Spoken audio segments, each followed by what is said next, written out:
Holy crap. People persist in doubting the evidence. Don't run and hide. Don't be afraid. Don't turn away any longer. The truth will set you free.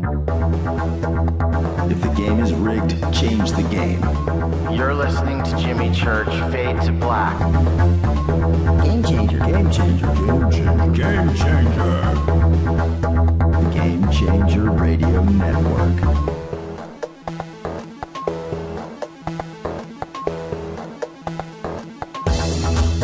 Recruiting all of our antennas towards Jimmy Church. And now, your host, the captain of conspiracy, the prince of paranormal. This ain't your daddy's radio network show. This is Jimmy Church, Fade to Black.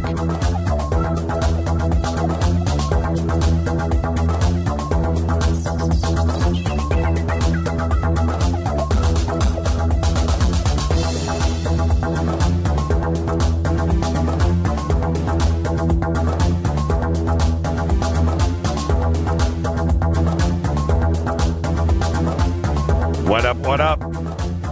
Fade to Black. It is Monday. How you doing? Fade to Black. Yeah.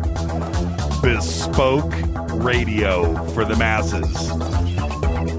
That's right. Today's Monday, July 13th. 195 days into the new year, 170 days left. We are live from the City of Angel Studios right here in downtown Burbank, California. COA Vapor. That's right. Makers of the Fade to Black e-juice. It's called Fader Loops.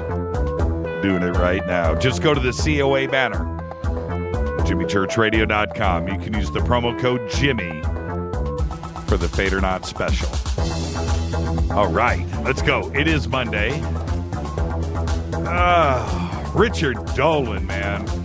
He's a warrior. That's all I got to say. That's it. I'm leaving it right there. I'd like to welcome everybody listening all around the world, all across the United States.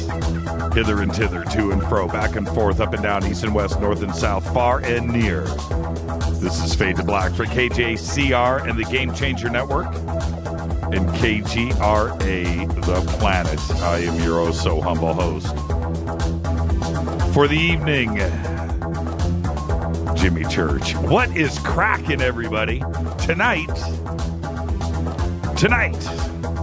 we have very special guest, a fan favorite here at Fade to Black. Frater X is back with us. Tomorrow night, Scott Wolter of America Unearthed will be here. Wednesday night, we have a very cool surprise guest. I'm not leaking it, so you're just going to have to sit and be patient. But whenever I do announce anything like that, you know, coolness is on the horizon. It may not top tonight's show, though. Frater X is with us. The call-in number is 323-825-5045. You can also Skype in Fade to Black and the number 14. Fade to Black and the number 14. Big proud salute to the men and women in uniform all around the world, fighting the good fight for us. For without them, there is no me, there is no you, there is no us. And you cannot hear me right now. I really need you to think about that for a second. How you doing? What a great weekend we had. And before I kick off the show, I posted some pictures of our little gathering over on Facebook over the weekend, and it was just a fun weekend. You know, it was a cool weekend, and it's all about friends and family, isn't it? That's what this country's all about, and a really good grill. Yeah, man. All right. Become a Fader Not today. Faders.org, www.faders, F-A-D-E-R-S, faders.org. It's free. It's fun. Become a Fader Not today. Just head straight over to faders.org. Studio Dome ST1, 2. That promo was still going on. There is a couple of new products on the horizon from Studio Dome that we will be world premiering, debuting right here on this show. And we're weeks away from that announcement. It's going to be really cool, too, as well. And I've been privied. I've been privy to the new stuff. It's going to be really cool. Let's get the show cracking. I'm fired up. It is Monday. Crazy weekend on the news front, wasn't it? And I'll be talking about some of that coming up. But, one of the comments that I did want to make is this ridiculous deal with Iran. And 21 months. Okay? 21 months. And here we are extending for another day. And so we waited for, it was supposed to be, I don't even know if it's a good deal or not. At this point, it's almost like I don't even care anymore. I'm at that point. But I started thinking about that today. 21 months. I'm going to talk about that in the news segment in a little bit. But 21 months. What does 21 months really mean when you're negotiating? Well, I'll share my thoughts about that. And then El Chapo escaped with everything that is going on. That happens. It's just like, you got to be kidding me. Dug a tunnel a mile underneath a maximum security prison. Not from the maximum security prison out, but from out to in. 1 mile. How many, I'm just going to say this really quick. Talk about a conspiracy. How many trucks, how many dump trucks full of dirt is a mile of a tunnel that's, 6 feet, 5.5 feet tall, 2-3 feet wide, mile? How many trucks of dirt is that? It's a buttload. And nobody noticed anything going on. Oh, man. Can you say inside job? All right. And then, and what was the other? There was a third thing, and we'll talk about it. It's in the news, but just what a crazy news weekend. So, all right, let's get the show cracking. We got a lot to do tonight. At the bottom of the hour, Alex Mistretta and Steve Murillo will be with us. And new photos were released again today through the Black Vault and through this show. And we've got them up on the website, too, as well. We'll be tweeting them out momentarily. I tweeted them out earlier. If somebody just wants to retweet the tweets, that'll save a bunch of clicking. So if you want to do that, you can. They'll be on. And we have some more news on this with the Trepang, the submarine, 1971.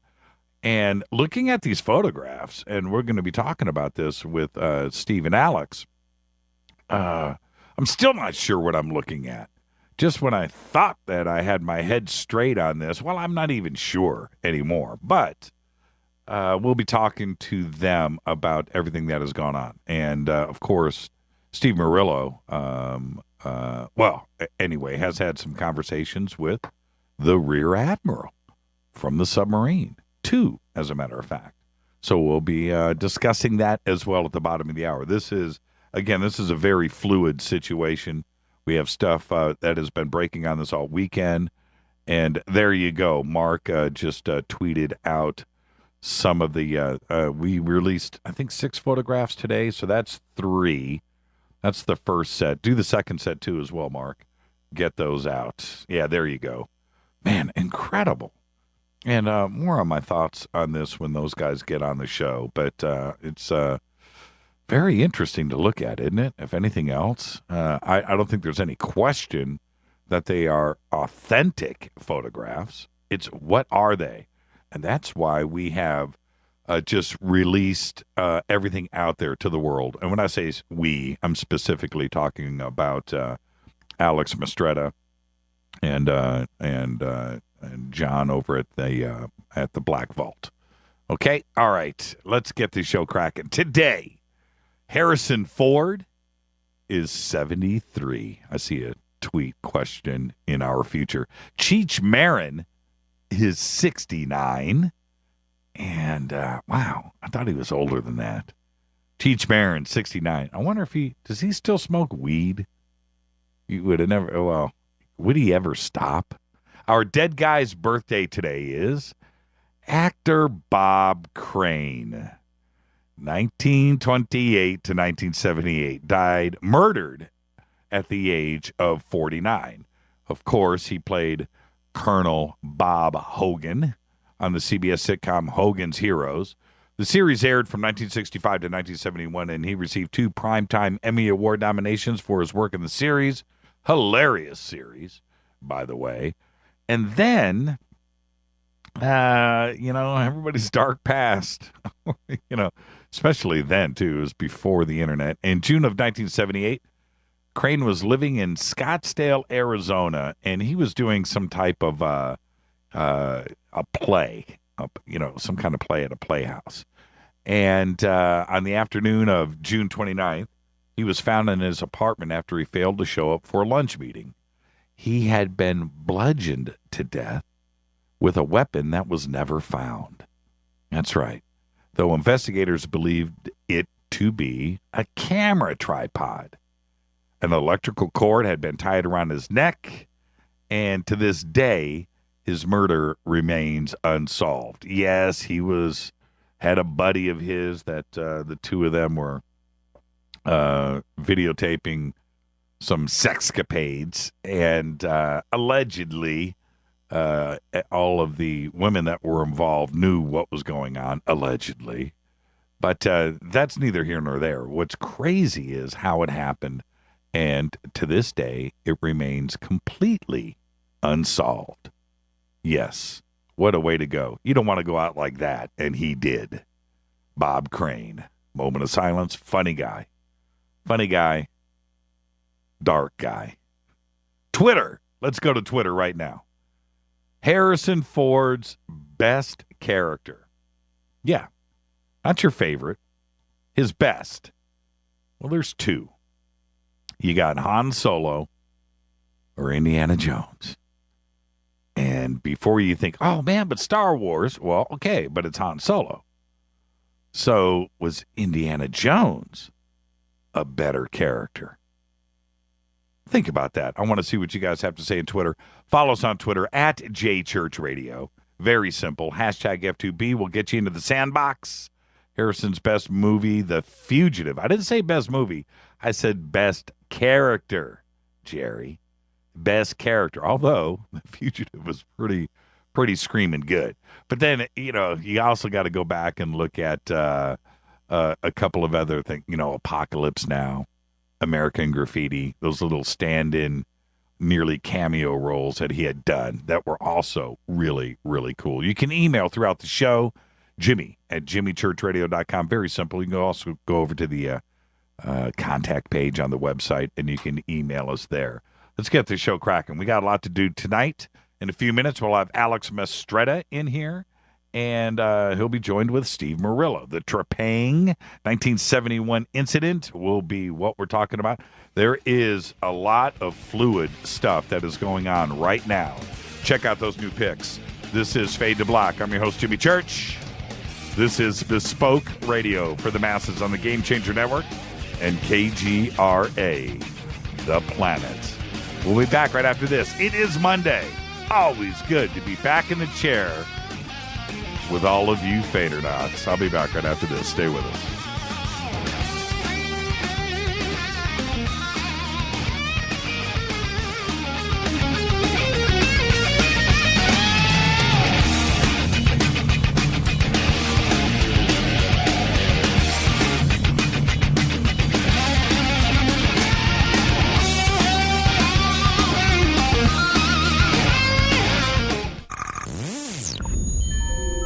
You're listening to Jimmy Church, Fade to Black.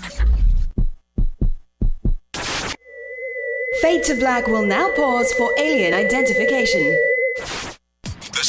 that talks the net. KGRA Radio.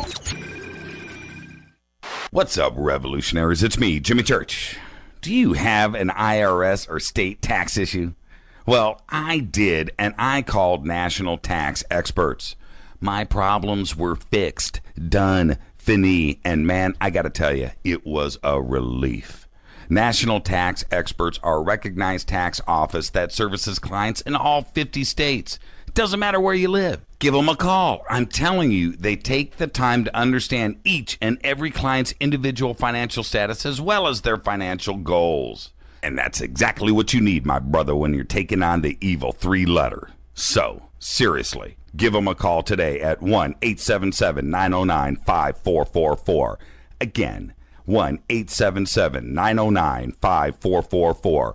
Or go check out their website, www.nattaxexperts.com. That's NATTAXEXPERTS.com. Tell them Jimmy sent you.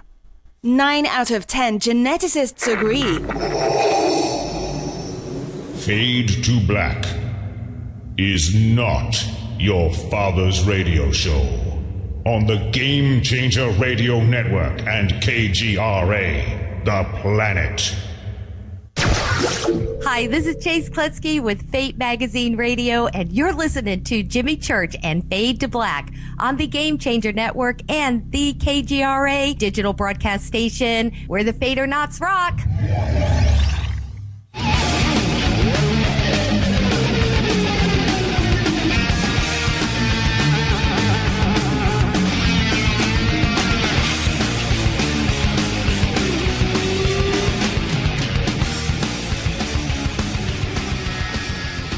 Welcome back, Fade to Black. Walter came in large with, dude, Rick Deckard, Blade Runner, like 4 tweets.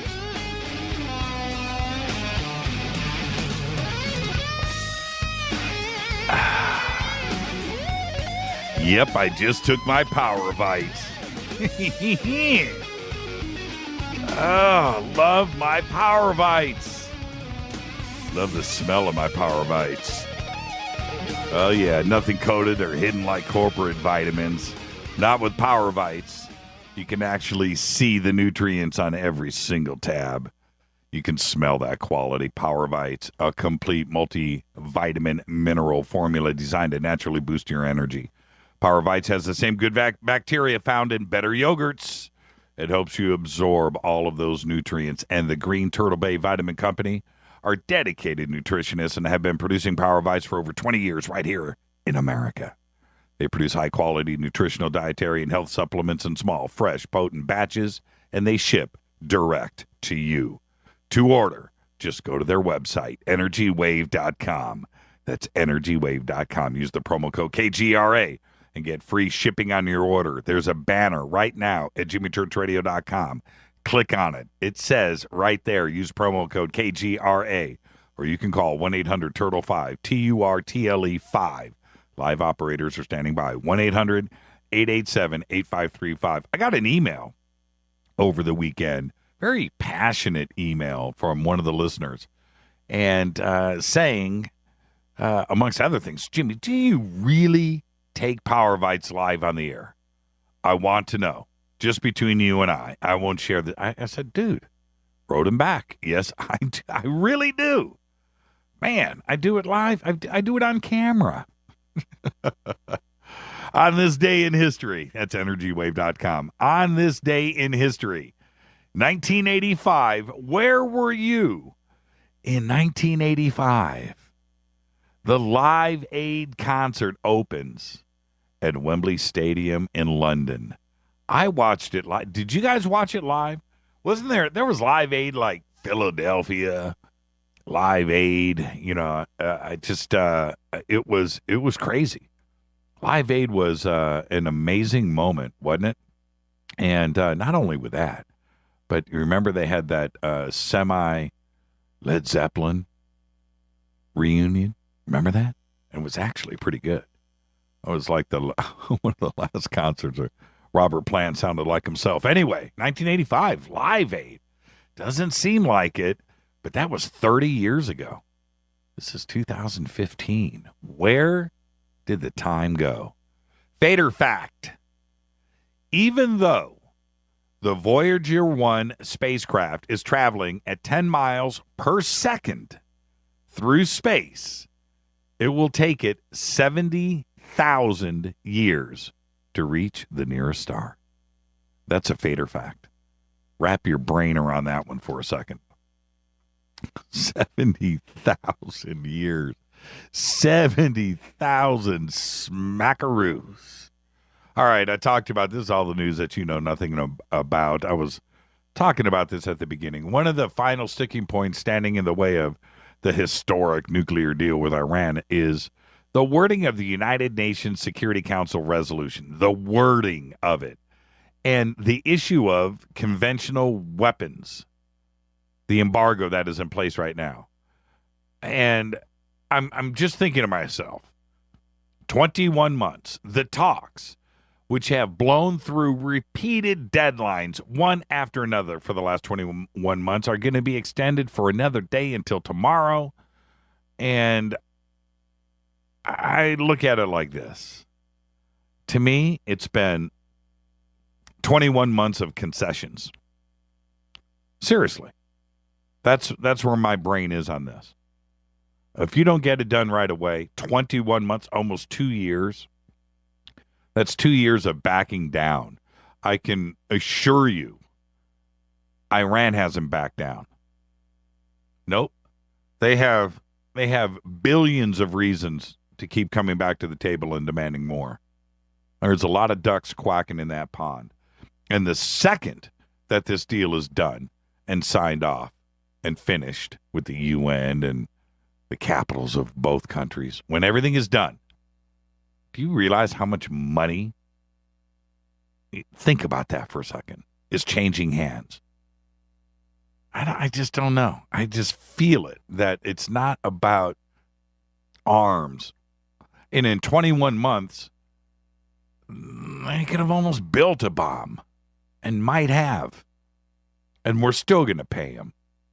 Something just doesn't feel right about this to me. Curtis James Jackson III. You know who he is? Curtis James Jackson III, otherwise known as 50 Cent, filed for bankruptcy today in a Hartford, Connecticut court. He's seeking Chapter 11 bankruptcy, and according to the documents filed, he owes between $10 million and $50 million ducks to his creditors. He currently lives in Farmington, Connecticut, and he lives in the old Mike Tyson pad that he bought back in 2003. And if you haven't seen this house, go Google that. Google image that one and check out the pad that he's living in. And this comes on the heels of a ruling in a Manhattan civil court that he must pay $5 million to a Florida woman who says that 50 Cent posted a sex tape of her on the internet back in 2009. I haven't seen said such tape, and I doubt that I ever will. But so he's going to declare bankruptcy in order to what? Avoid paying this $5 million? Is there a way around this? Don't you just love? Oh, okay. I lost. I'll just file bankruptcy. Uncool. You posted the tape. Pay up. Pope Francis. I don't know if you guys heard about this, but I'm going to report this now. Okay. Pope Francis didn't chew coca leaves or do any blow on his visit to La Paz, but he would still probably flunk a drug test. You want to know why? Because to ward off altitude sickness, Francis drank coca leaf tea on his flight to Bolivia from Ecuador. Yes. And this is according to Reuters. Dude drank coca leaf tea. Insert joke here. But apparently it happened. The Pentagon may announce as soon as tomorrow a plan to lift the ban within the next 6 months on transgender people openly serving in the U.S. military. Yes, a U.S. defense official said today. Defense Secretary Ash Carter may personally make the announcement under pressure from the White House following the Supreme Court ruling on same-sex marriage. Interesting story. Without any prior commotion or leaks from the media, by the way, it's one of the biggest stories of the last couple of weeks. Oreo quietly unveiled a new flavor. It's called key lime pie. The new cookie, already on supermarket shelves, features a graham cracker crust cookie and a key lime pie cream filling. I can barely get through this. Who thinks of this stuff? The new flavor launched just a few days after Nabisco's reveal of Oreo Thins, a slimmer Oreo that will hit stores today. Guess where I'm going? From the studio to the market on the way home tonight. Got to check out those Oreo Thins. Man, I do way too much Oreo, don't I? I really do. I'm an Oreo addict. I admit it. I do.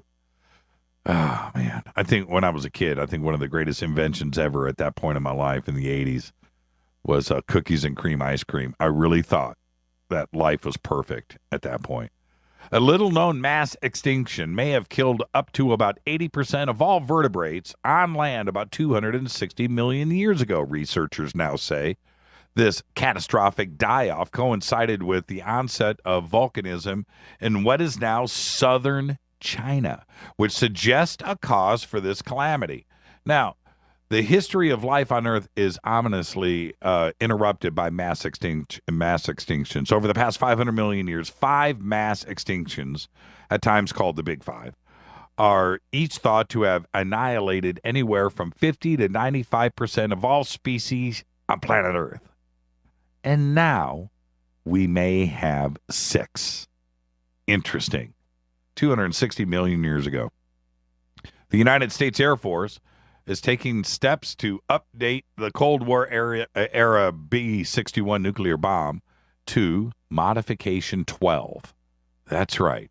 Completing tests with a mock-up version of the weapon in Nevada's Great Basin Desert. Photographs have been published all over online. What's interesting about the bomb and the test, it's still, the B-61 is unguided. It's just a gravity bomb. And I just thought, aren't we past that? We should be past nuclear weapons in general. Let's move on from that. But if you're in a jet, do you really want to be that guy dropping gravity nuclear weapons somewhere? It just doesn't sound healthy. You know, no. Just put that thing on a missile and keep our guys here. Very strange. There you go. Oreo junkie. That's right. That's right, Mark. All right, let's get out of here. Let's get to our break. When I come back very shortly, 2.5 minutes, Alex Mistretta will be here, joined with Steve Murillo. 2 official Fadernauts. Some more breaking news. Fluid situation with the Trepang investigation, spearheaded by Alex Mistretta. The Black Vaults. Steve Murillo, yours truly. We'll be back right after this. Follow us on Twitter at JChurchRadio.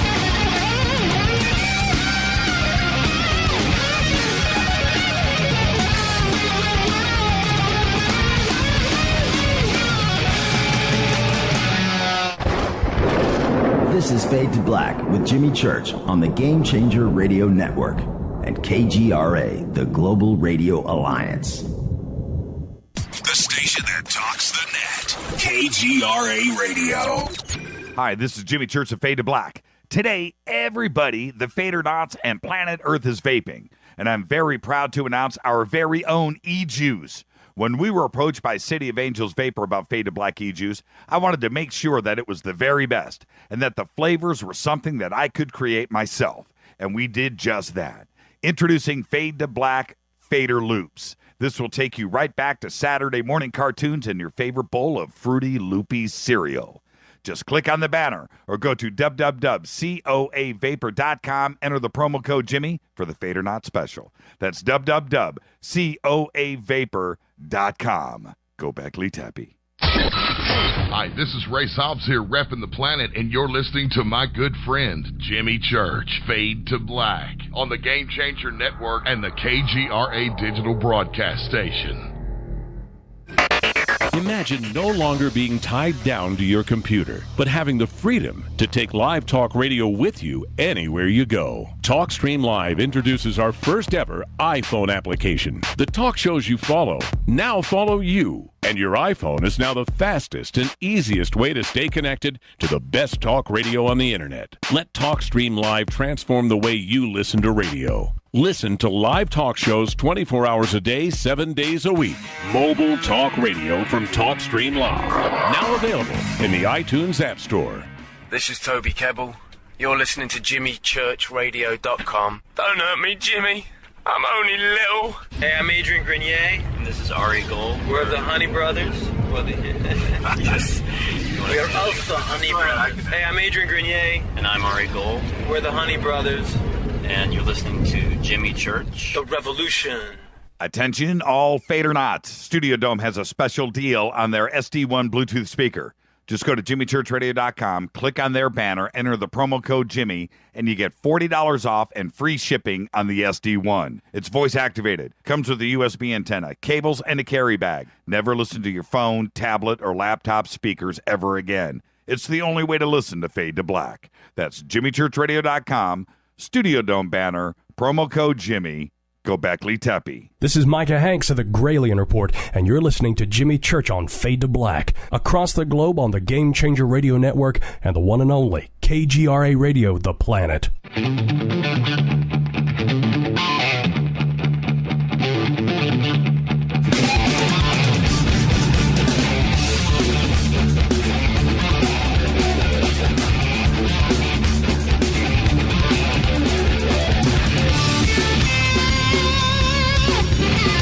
All right, everybody, welcome back. This is Fade to Black. It is the Monday edition. I'm your host, Jimmy Church. Now, listen, over the last, going on a month now, one of the craziest stories in the UFO community has been broken by Alex Mistretta. It is all over the web. It's on probably at this point thousands of websites. It involves a United States submarine, is it the SSN Trepang? And these photographs, allegedly, we're not too sure, still putting this together. Alex is with us now with Steve Murillo, but taken in 1971 in the Arctic. And now, today, another set of photographs has been released. And I would like to welcome back to the program our good friends, Steve Murillo and Alex Mistretta. Hey, guys, are you there? Yeah, Jim, I'm here. Okay, that's one. Who is that? That was Steve Murillo. Where's Alex? Where's Alex? Alex, are you there? Alex has already been shut down by the NSA, Steve. Alex, are you there? I show Alex live. You have reached the maximum time permitted to record. To send your message, press 1 at any time. To listen to your... Oh, man. Oh, I just hung up on Steve, too. All right, hold on. Calling them both back. Very interesting. You got to love live radio. Okay, all right. Steve... Phone number. Okay. I don't know what's going on with Alex, Steve. At the tone, please record your message. Wow. Okay. Oh, man, I'm going to reset here. I hung up on both. You got to love live radio. We had Steve and Alex. What is going on here? I'll call you back just as soon as I can. Thanks. Okay, now I don't have Steve or Alex. Huh. Very strange. Okay, I'm going to attempt this one more time. Live on the radio. Everything was set in the commercial break, and now it appears I have lost them both. You got to love it. Here we go. Yeah, it's called Mondays. Mondays. All right. I'm watching everything connect. It looks Bloke from Oz. Is that it? Is that key lime pie? Yikes. Box of 3. Okay, I don't know what's going on here. 0. Alex, are you there? Unbelievable. I'm going to reset this one at a time. I'll be back. I don't like this. This is Fade to Black. I'll be back right after this. Stay with us.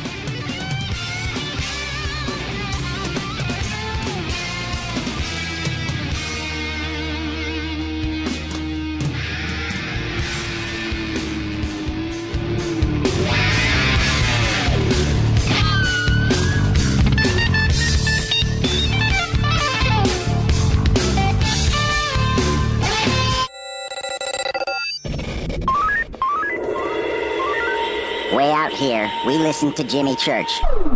You're listening to Fade to Black.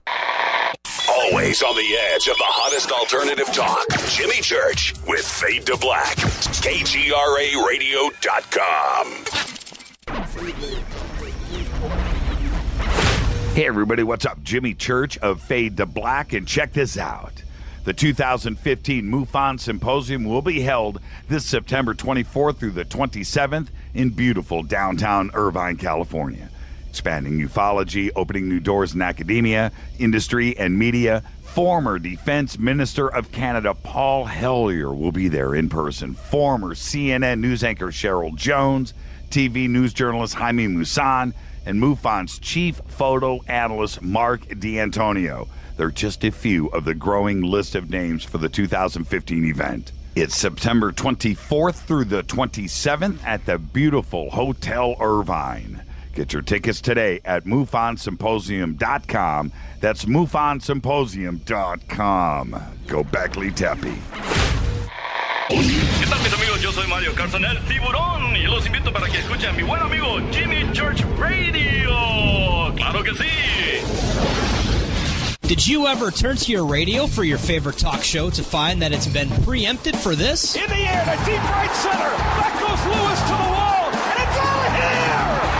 Or this? And I'm ashamed of you, Hillary, for voting for it. Do you have a favorite talk radio program that's not available in your city? Just go to TalkStreamLive.com for links to the best streaming talk radio shows. At TalkStream Live, you will find live talk shows 24 hours a day, 7 days a week. All your favorites are here. With such a large selection, you will also discover some new favorites. On the go and still want to listen? With the mobile smartphone, simply type TalkStream Live on your internet browser. Now you can take internet radio with you. You will also find hundreds of music, news, and sports streams. Best of all, the TalkStream Live directory is free and there's never a login required.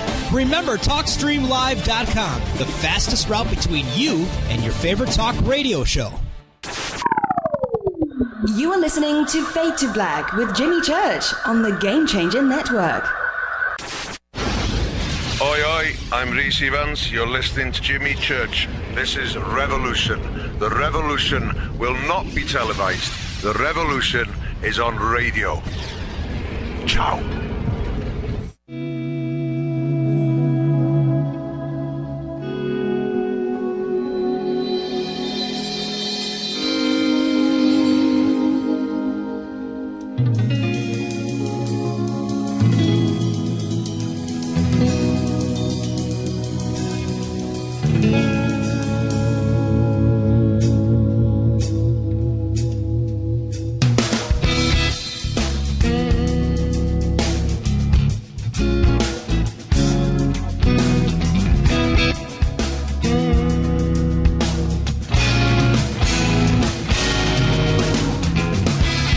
Everybody, welcome back. Think we're good. Are we good? Are you guys there? You got me, Jimmy. Steve Murillo. What about Alex? Alex, are you there? You know, somehow what I think's happening is on his end, it's picking the answering machine or the voicemail's picking up, and your system thinks that's a live call, but it's not. It's just I think right now his voicemail is recording our conversation. Okay. Well, he's been hung up on then. So there you go, Steve. Maybe he. Well, it doesn't matter. It doesn't matter. I've got you. Let's just move on. And he certainly, sounds good. He does have the secret phone number. So if he gets to a point where he can reach us, he can. Okay. Let's turn to you. I tried to get Steve. Welcome back to the program, my friend. Thank you, sir. On Friday, we tried to get you on, or on Thursday, and we couldn't. But there was a reason for that. You were able to get a hold of the admiral of the SSN Trepang. And you used your charm, being a Naval Academy grad and pilot. Right, and so is he. Sure. And so you guys were able to connect at that level, and you guys actually talked. So let's go to the first conversation, because you've had 2 phone calls with him now. So the first first one, what happened? Okay, so somehow Alex hunted down the guy's name and phone, his phone number and his email, and which was amazing to me, and Alex is a good researcher, and he got on the internet and he figured it out. So I made a phone call to the Admiral's house that Thursday morning, and he picked it up, just right away, first ring, hello, very nice, kind gentleman. And I introduced myself and mentioned that I was an Academy graduate from 82, and I knew that he graduated, I think it was 56. And, I'd read his bio, and this is this is a smart guy. He graduated engineering at the Academy, then went on to command some ships, which finally he was a rear admiral by the time he was on the USS Trepang, and which was a nuclear ship. And, sub, okay. Anyway, nice guy. Picked up the phone, and I told him the nature of the call, and he didn't laugh. He was very cordial. He goes, well, I was there. I was in that area for that expedition in 71, and we crashed through the ice. But I don't remember any object at all, and he sounded very genuine. He sounded like he was trying to recall it or didn't recall anything. And I said, okay, no problem. What we'll do is we'll send you an email with these photos, and I'd like to have you look at them and maybe get you to comment on them. And so he said he would.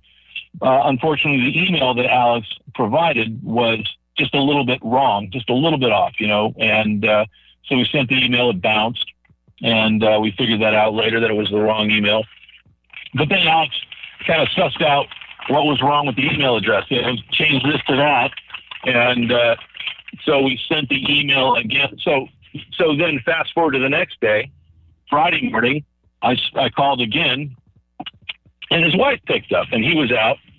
And I explained again, what was going on, and she was very sweet and, not put off at all. And said, well, he's going to be here in just an hour or so. I'll let him know that you called, and then you can talk to him, and and we'll take it from there. I said, okay, great. So waited a couple hours, and sure enough, he called me back, and we did send the email to him, and he got the photos. So we gave him a chance to look at those, and I spoke to him on the phone. I said, did you have a chance to look at the photos? And he said, I did. I don't know what to make of them. I never saw any object like that.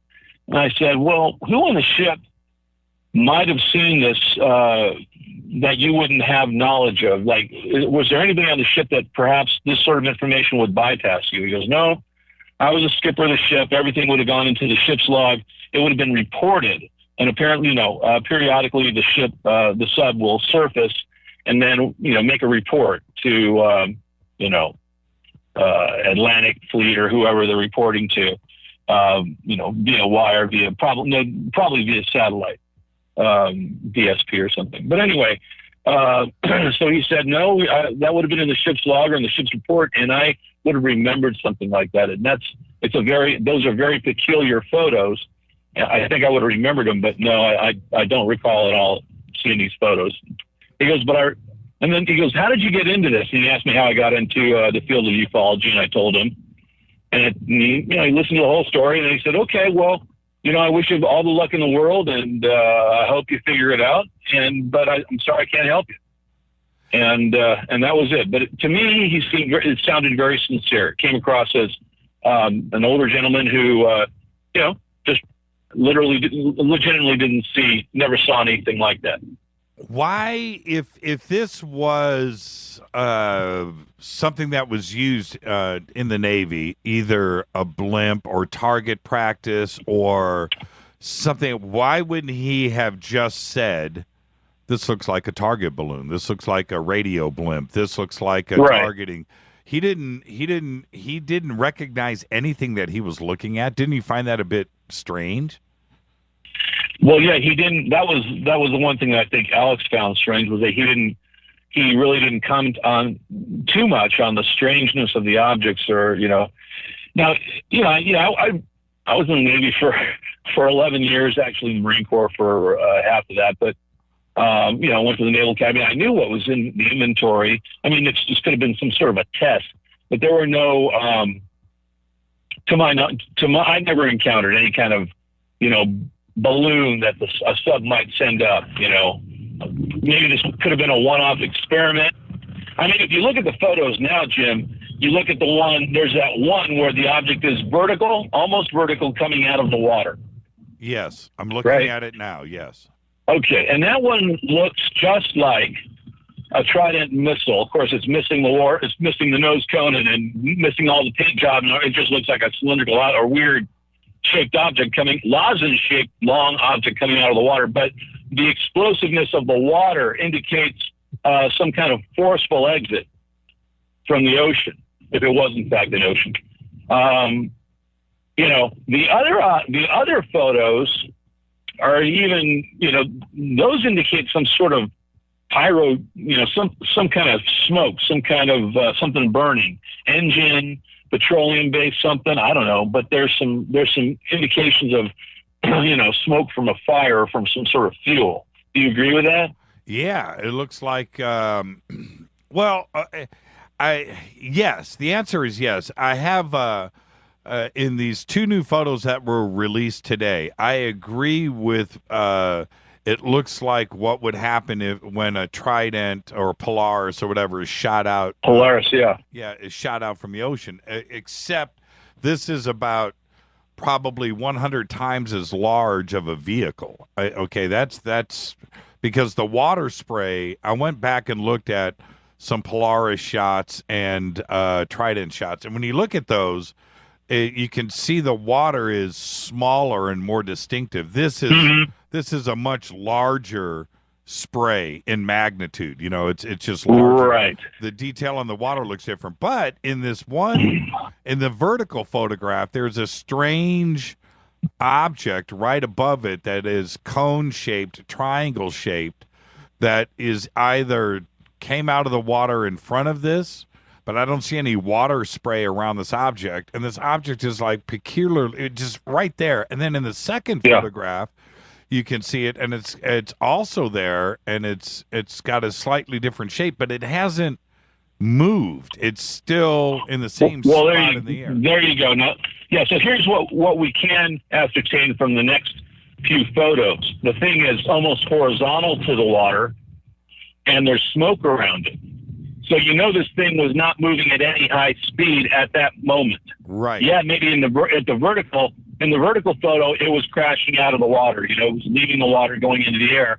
But then somehow, whatever, who knows what happened between photos or how long it took. But in the second and third photos, it's just sitting there. The smoke is around it, and it's sort of just sitting there.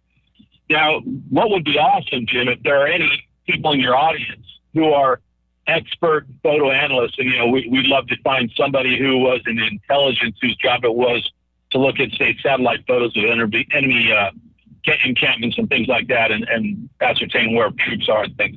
Someone of that level of skill could tell us probably pretty closely how big these objects are, this object in particular, because you can see the ocean itself, you can see the caps in the water. you can probably get a pretty good idea if you have that sort of expertise. You could probably get a pretty good idea of the size of this object. But yeah, it looks huge. And you look at the third photograph, and I'm serious. To my eyes, it's one of two things. It looks like it's a dirigible that's been shot up because you can see the flames, or it's a still from the movie Independence Day, right? It's yeah.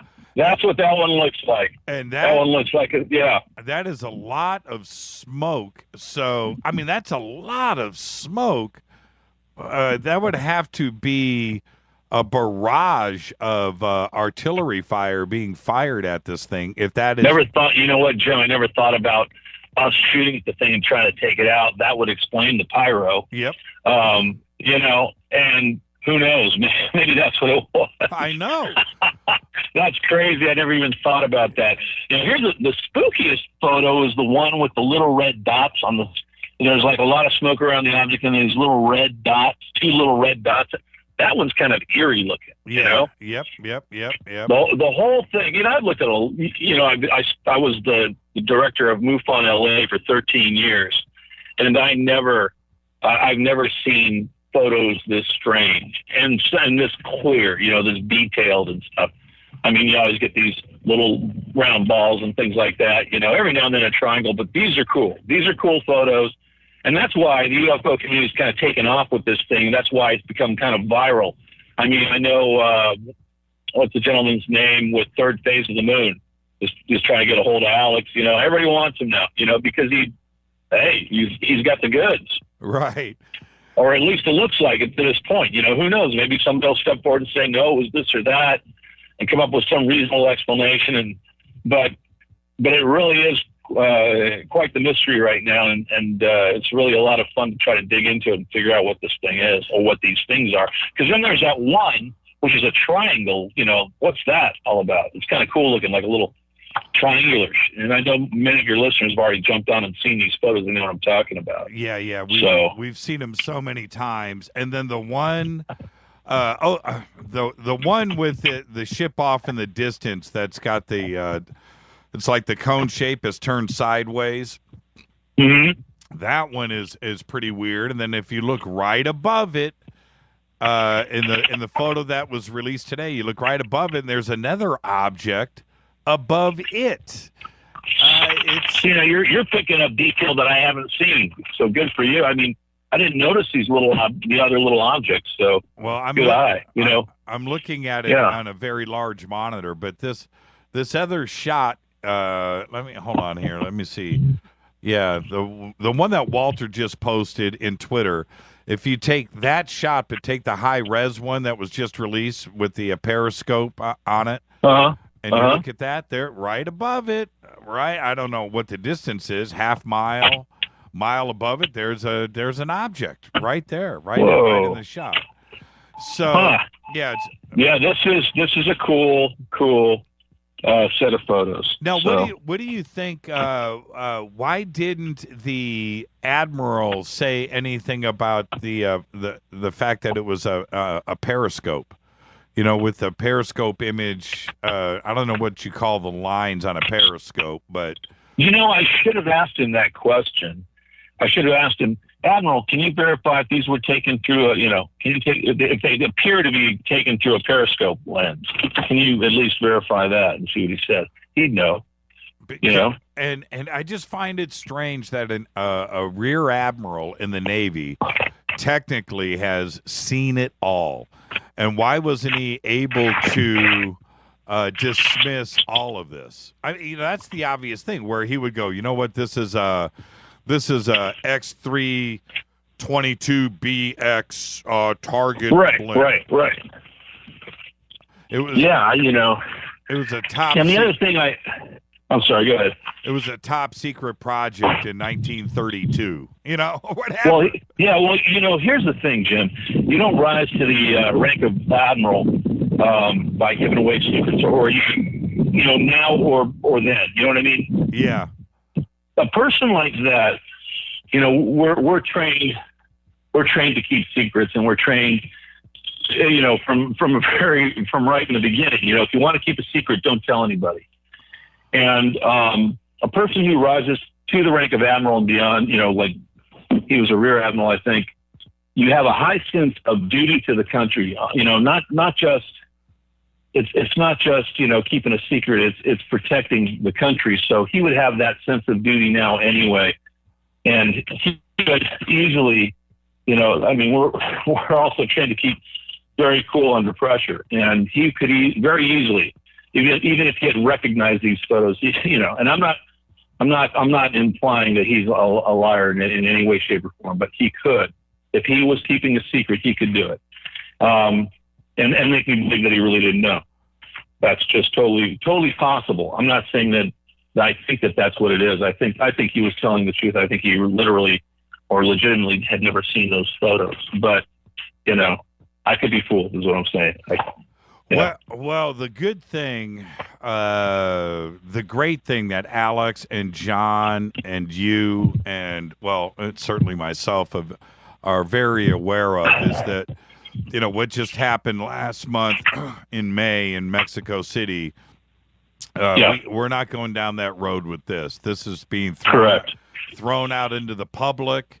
Let's let everybody look at these and let's figure this out together. But we are no closer today. I would have thought that something would have surfaced by now about what these objects are, and we haven't.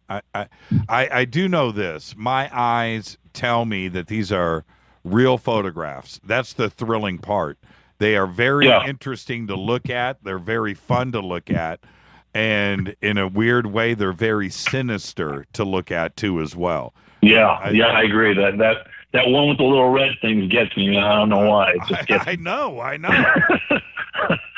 Man, I mean, it's like Roland Emmerich. It's like a Roland Emmerich film. It's very large. It's very, it's very epic. It takes up your full line of sight, left to right. When you look at this one with the flame out, with this thing crashing to the ocean, apparently. This has got to be a mile-wide image. It's just huge. It's so big in scope, and why don't we know about this? What I mean is, if this is a known man-made object that was in use in the United States Navy, why haven't you and I seen pictures of this over the years? Why didn't I read about it when I was in the academy learning about the different things we had in our arsenal and the different, weapons platforms and testing equipment? I mean, we learned about all this stuff that, honestly, a lot of it was classified stuff. It wasn't top secret, but it was secret. They were giving that information to midshipmen. So I probably would have learned about something like this. Maybe not specifically this object, but I would have learned about something like it. This is what we do. We send these things up and we look for magnetic anomaly detection. We try to spot subs with it or something. Okay, we just got Alex in the last 2 minutes. Hi, Alex. Hey, Jimmy, how are you, man? Are you okay? You weren't abducted, yeah, I'm good. You? What happened? Well, it doesn't matter. You're with us now. Absolutely, yeah. Yeah, we have 2 minutes left, and then, we've got to head to commercial. But, Alex, we've just been discussing the photographs real quick, and then, you know what, Alex? We'll get you on the show tomorrow night, and we'll pick it up from there. But do you know who sent you these latest images to John? No, not yet. I talked to John this afternoon, and he sent the guy an email requesting to see, who he is, where he got him from. Apparently, he thinks he just got him off the CD-ROM from Top Secret, the French magazine, which could be, what happened. So we got to kind of sort that out, but we don't know. And what does Steve or Alex? What does Sigma mean? SYGMA, the labeling that's on these photographs. Do you guys have any idea what that means? No idea. Okay. All right. Alex, what do you think? Yeah, I did a quick internet search on that, but I don't know what that is yet. There's a Sigma, there's some companies, but nothing that seems to be military related, so I don't know. Well, I am hoping to, track that down. Alex, I'm glad you made it in just to let us know that you weren't abducted. Some men in black, something nefarious, and you're all good.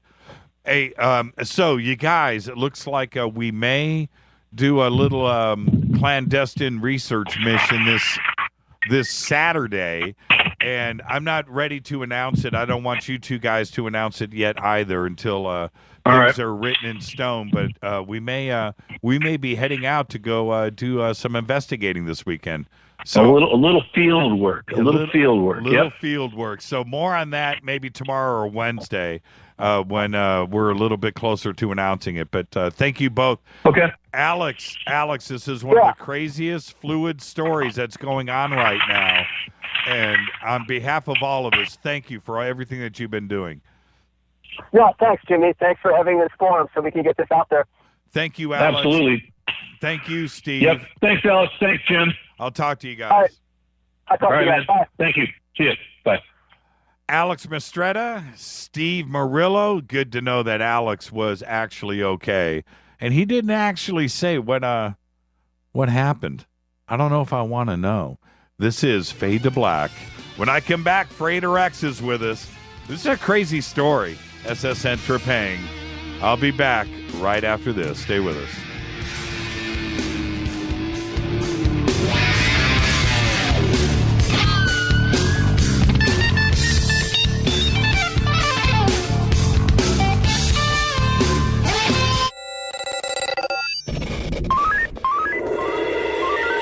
Way out here, we listen to Jimmy Church.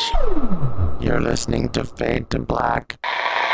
Always on the edge of the hottest alternative talk. Jimmy Church with Fade to Black. KGRAradio.com. Hey, everybody. What's up? Jimmy Church of Fade to Black. And check this out.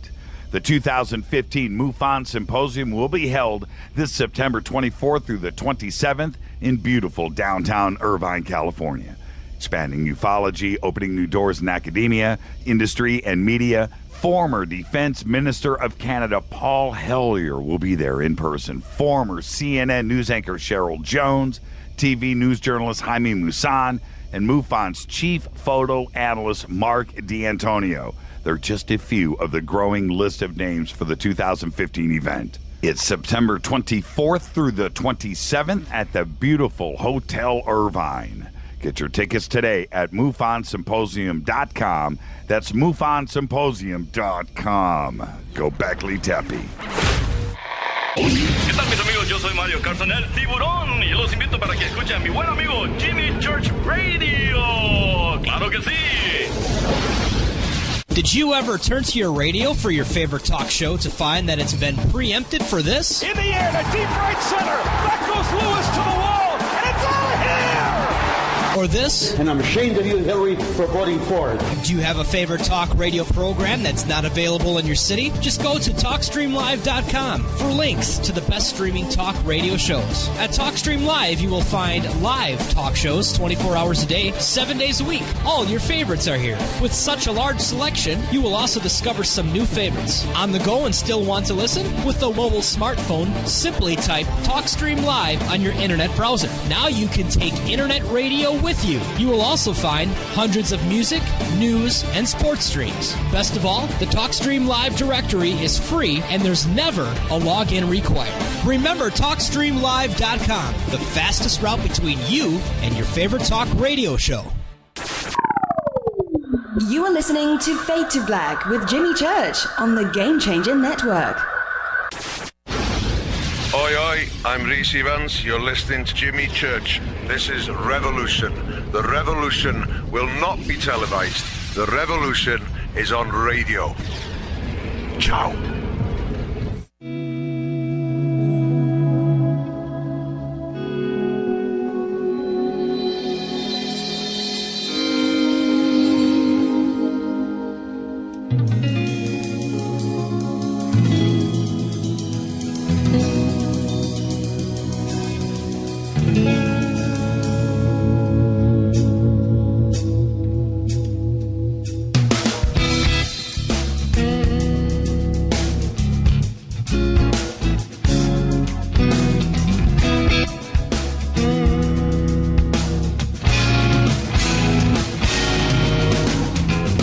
Everybody, welcome back. This is Fade to Black.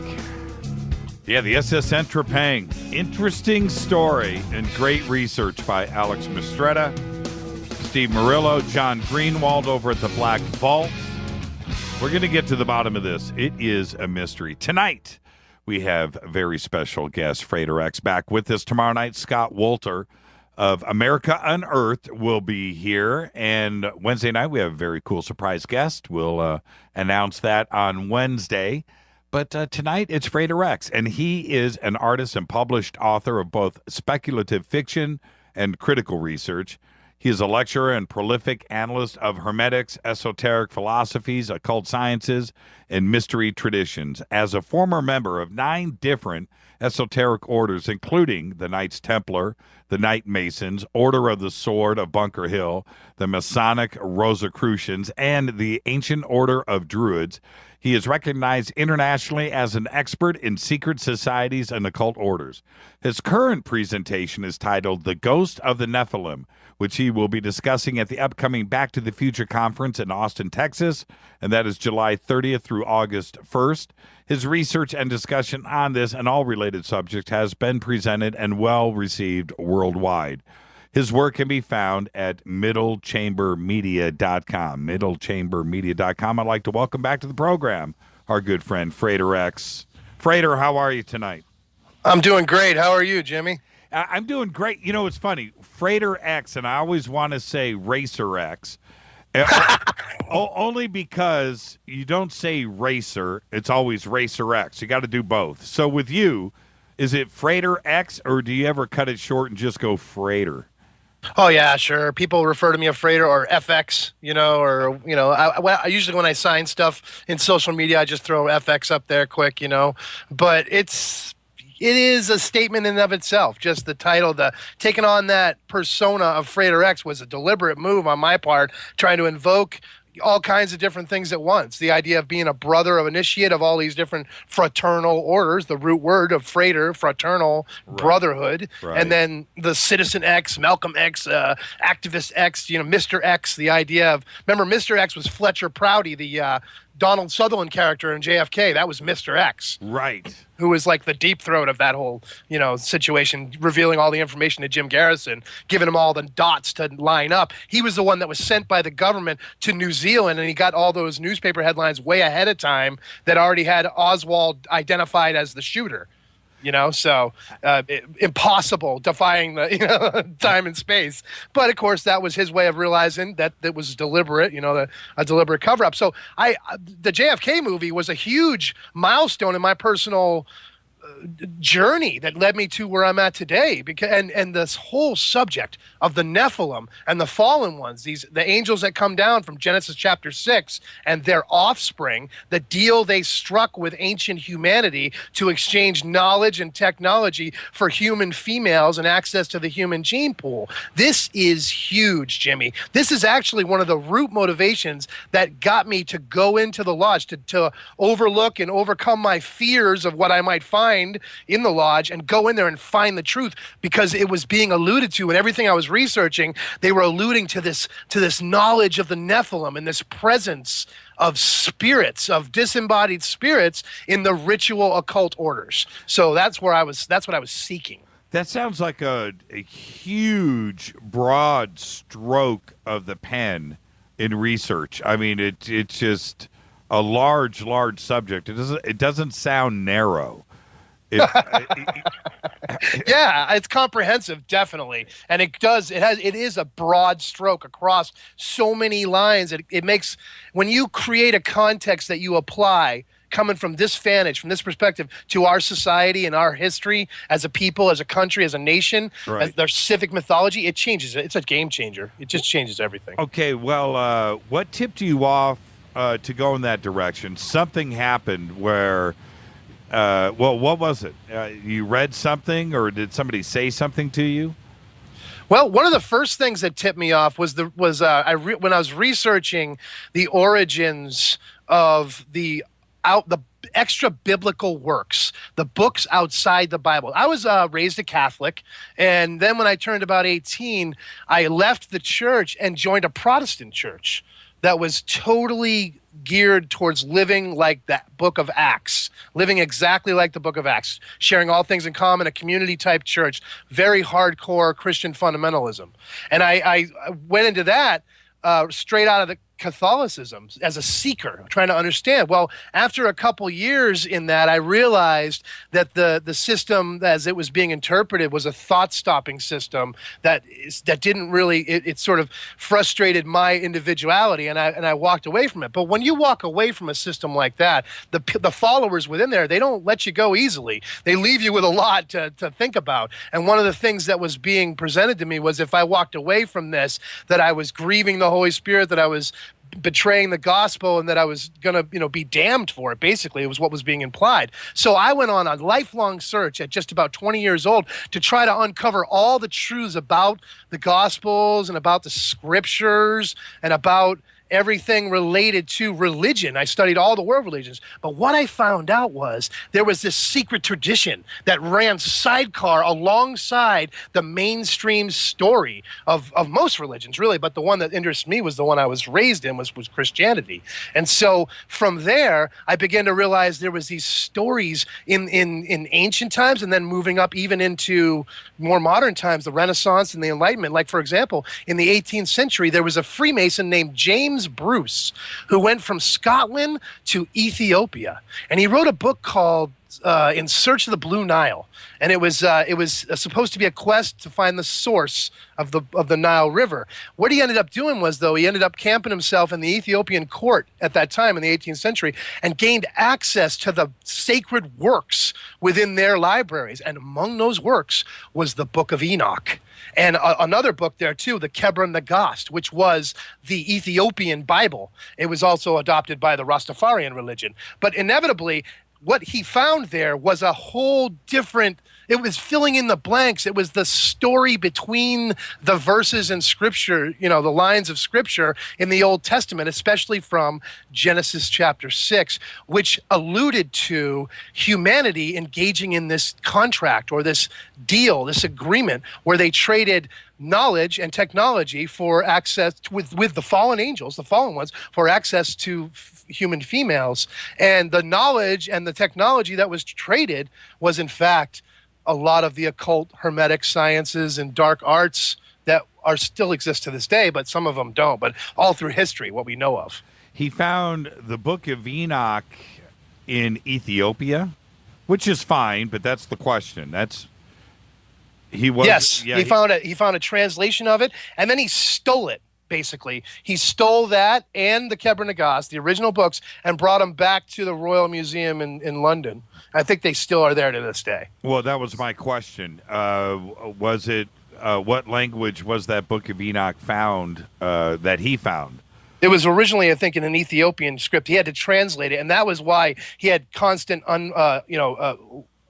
unadulterated access to it, unlimited access to the material, and he was able to walk away with it because he was translating it.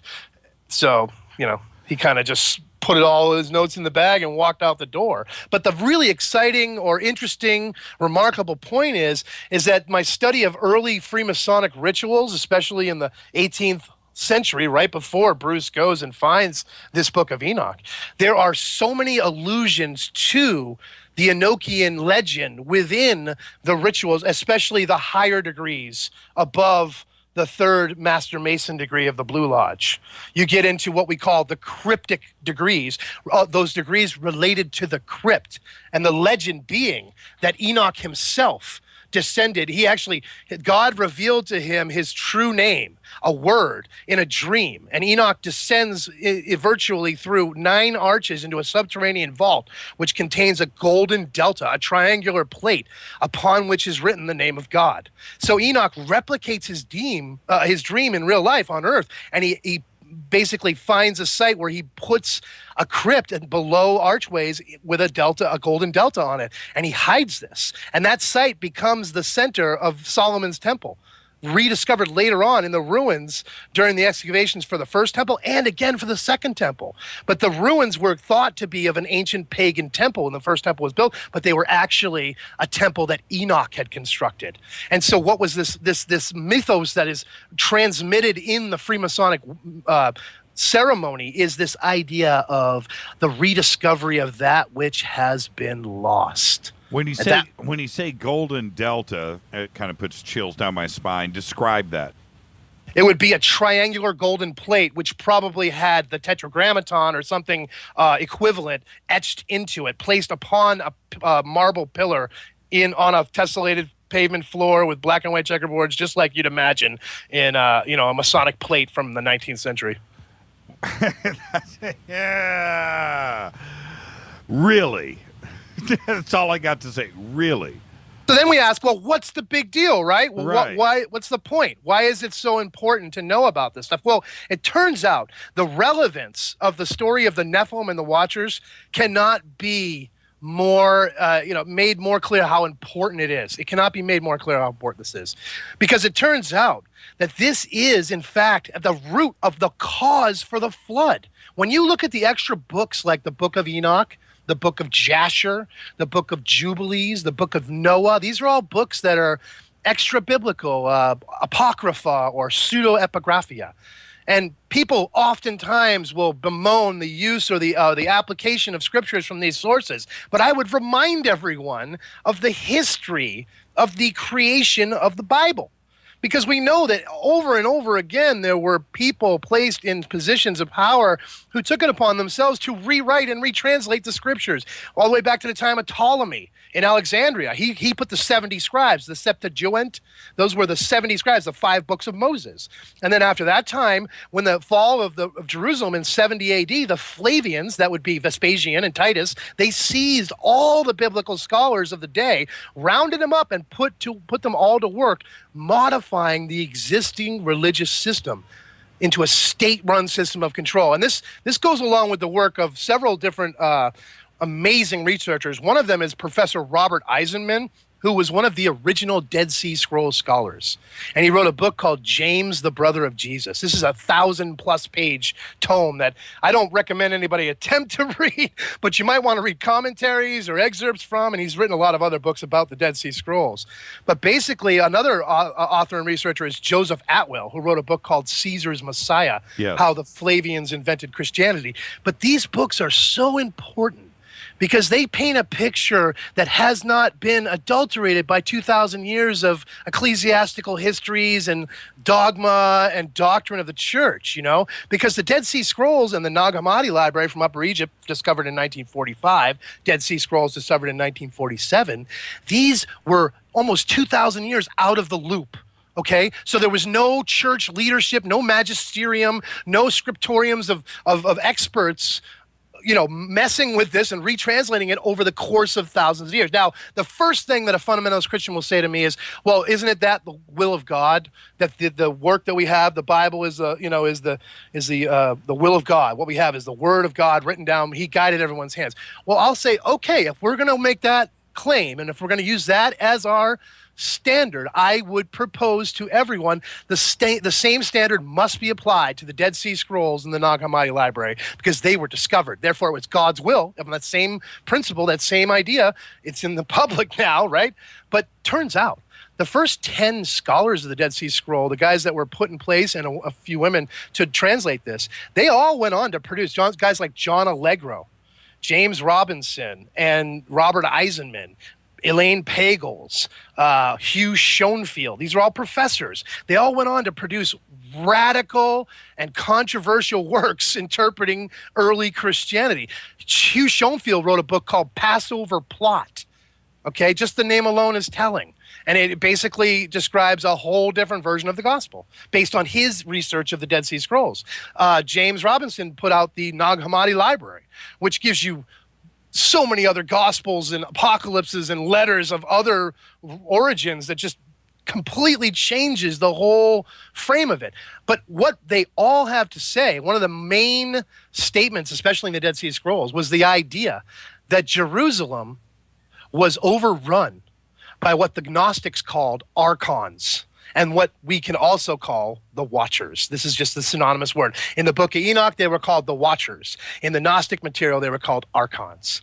And that's the point of all this, is to consider what they were doing and where'd they go, Where'd they go, Jimmy? Are they still around? If this is true, what does the implications of today? And we could talk about that as we get through this, but just to think about the time in which the Nephilim were produced, in which the Watchers came down. This is a time of the patriarchs, okay? Enoch was the 7th son after Adam. So he's 7 generations after Adam's Enoch. Well, his father's name was Jared. Jared was the son of Mahaliel, who was 895 years old when he gave birth to Jared. 895 years old. Jared's name meant born in the time of the descent. Right. So the descent that is being implied here is the descent of the Watchers. And so at the time, the place of the descent was Mount Hermon, which is right located on the banks of the River Jordan, which also happens to be the area where the Qumran Monastery is located, and also happens to be the area where the Maccabees, when they rose up and revolted against the Greeks, the high priesthood, the Seleucids, destroyed the tapestry in the temple, burned down the bankers' houses and the high priests, and then went out into the wilderness. They went to this same area. But this area, the place on the banks of the River Jordan, the name Jordan River means the place of the descent. The root word of this is descent.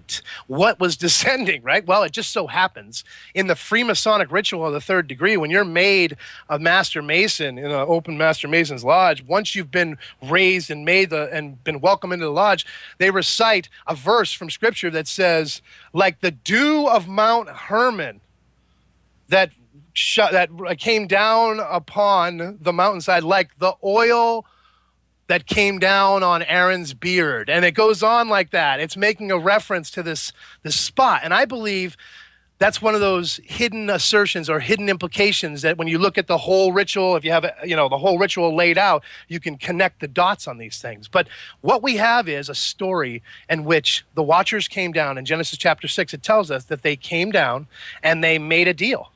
Basically, the deal was that they were going to gain access to human females, and they would, basically in exchange for this access, they would give knowledge and technologies of all the so-called dark arts, or all the things forbidden, the forms of artistry and craft that led to war, steel, metallurgy. There was all these, even supposedly Azazel, one of the fallen angels, Azazel, taught women how to use makeup and how to put colors together and dyes together to paint up their faces. This is all attributed to the Watchers who come down. And so when we move forward from this time and place of the descent, we see that trouble ensues right away. The Elohim, which in and of itself is a term that really deserves a lot more exploration, a lot more decoding than we give it, because the word Elohim actually means, it's a plural word, but it's attributed to God. It's always his. When the Elohim speaks, we're supposed to believe it's God speaking, even though the root Elohim, him, anything that has I am on the end of it is a plural. Like, for example, Persherim means commentaries, plural. Commentaries of prophets or teachers, right? The Kittim, Kittim, was a name for the Romans, a plural. It meant the violent ones. So Elohim means the gods, plural. What about, same thing with the Nephilim? Same thing with Nephilim. Nephilim means the offspring of the Watchers, the fallen ones. So basically, the Elohim decreed humanity defiled by the Watchers and the Nephilim. Everything had defiled them, from magical arts to the makeup to everything else. And it was against, quote unquote, God's will for humanity. Let me ask you a couple of quick questions before we move on. Number one, have you seen the way that the Watchers were portrayed in the movie Noah? Yeah, that was interesting. They were like rocks, right? That came down and slammed into the ground. And they were kind of frozen like rocks. And they were also the heroes too of the film. Well, I guess. Well, my question is, the way that they're portrayed there now, most of the world has probably never heard of the Watchers. In our circles, okay, it's something that we research and we look at all the time, and we have our own, how do I want to say it? Different researchers and authors out there that are researching the Watchers. But when Hollywood portrays them like that, now the rest of the world sees that, and they are they come to their own conclusions because of the way it's presented by Hollywood. How do you think? What did you think of the way that they were portrayed? They didn't give it enough portrayal. It wasn't emphasized enough. It's always downplayed, and this is an important factor. This is suppressed information, and the point is that this information, this knowledge, is the birthright of humanity. We all deserve to know what this is all about, that this even happened. And I would propose to you, if we apply this standard to all the world myths, we're basically just transferring the pantheon of each cultural set of gods and goddesses, like the Anunnaki or the Greek gods, the pantheon of gods in Egypt, the pantheon of gods in Sumer, all these different pantheons of gods, all representing what? Even in Mesoamerica, we have tales of the divine ones coming down and exchanging knowledge and technology for access to humans. Right. That's the bottom line. And over again, according to the scripture, also the Vedas, right? They talk about that too. The chimera and the hybrids that are produced from this too in Sitchin's work on the Anunnaki. And it goes even further, because guys like David Icke, who years ago, he was one of the only voice in the wilderness putting this information out there. He cut me on the path to look at this stuff closer too, because of all the references to the reptilians and the dragons and the blue bloods and all that. All of that is connected. I would propose to you, Jimmy, and I would propose to all the Fadernauts listening out there, that it's all of the core issues of racism are completely connected with this, because when we look at racism and go back far enough, it's all about royal bloodlines and divine rights.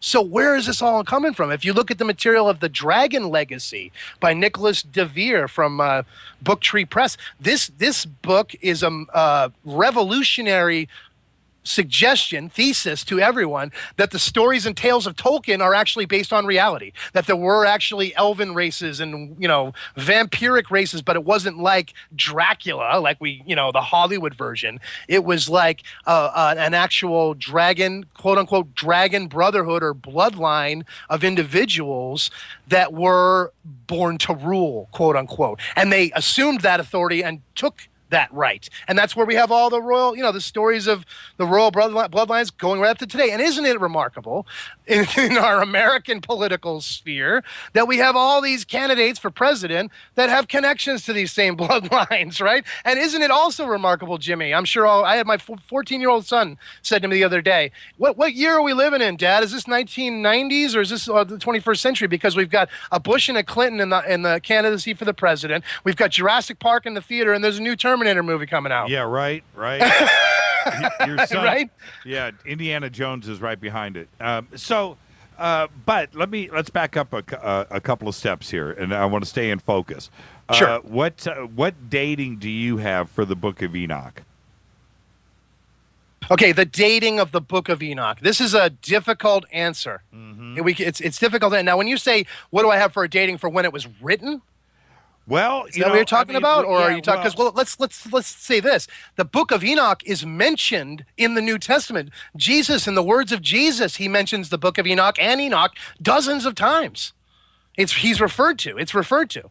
So it's remarkable in the sense that even then, and there's a lot of other. So you got to remember, when you're talking about Enoch, we're not just talking about Enoch. We're talking about the Noahic tradition, the traditions of Noah, and how important are these? Because the realization that we have is these themes that are explored here, there's far more to them than what we've been told. And, the implications of it all are way huger than what we realize. The time of Noah represents a time of the last days of the golden age of humanity. And from my personal research, I propose to all the listeners out there that we have 100,000 years of lost human history. Yeah, that's what I would say right now. Yeah, we'll come back to that. Sure. The reason and so why, with that in mind, go ahead. Yeah, the reason why I'm asking about the age of the Book of Enoch and the reference to the Nephilim, and you had said earlier, I want to tie all of this together. You had said earlier that the Watchers, everything is tied together back to archons. and that they could be one and the same. But the way that the Watchers are portrayed, like in the movie Noah, is that they're good. You know, they're good. They like I said, they were portrayed as being the heroes in the Noah story. But archons aren't necessarily that. And so if you're going to tie the two together, why would you tie the two together? Let me state. Well, because we're using terms depending on who we're talking about. See, the Book of Enoch and the idea of the Watchers is coming from a Judaic tradition. So whereas the archons is a Gnostic term, the Greeks, the Greek mystics who were known, who we call the Gnostics, who didn't refer to themselves as Gnostics, but we call them Gnostics. They spoke of the archons synonymously with the Watchers. They considered them. That's why I say it. And the Book of Enoch that we have today, aside from that James Bruce version that I told you about, because that wasn't released to the general public right away, but in 1947, when the Qumran library was found on the River Jordan, the Dead Sea Scrolls, the Book of Enoch was among them. So that was when mainstream, the world first got a clue that there was this book. There'd been references to it. I believe even Carl Jung had a Slavonic version, a version that came from Eastern Europe, a version of the Book of Enoch that he had purchased, and it's called the Jung Codex in honor of him having possession of it. But okay, your point is this.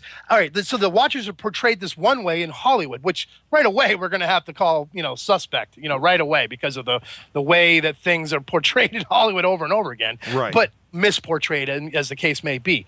But remember, the Watchers, if we go by the story of especially the Book of Enoch, but even in the Scripture, even in Genesis chapter 6, we know that these Watchers were sent down. At first, they were sent to help humanity. They had a job. They were there to assist. And at first, there was a balance and order of things, and that's the problem. They upset the apple cart. These 100, or depending on the legend you talk to, 100 or 300 or whatever, however many, they made their own little pact, and they said, we're going to do this, and we're going to do it all together, or we're not going to do it at all. So they were all in on it. And when they did what they did, which was to make that deal for access to females, for the knowledge and the technology, when they did that, they set in motion a whole series of events which led eventually to the flood.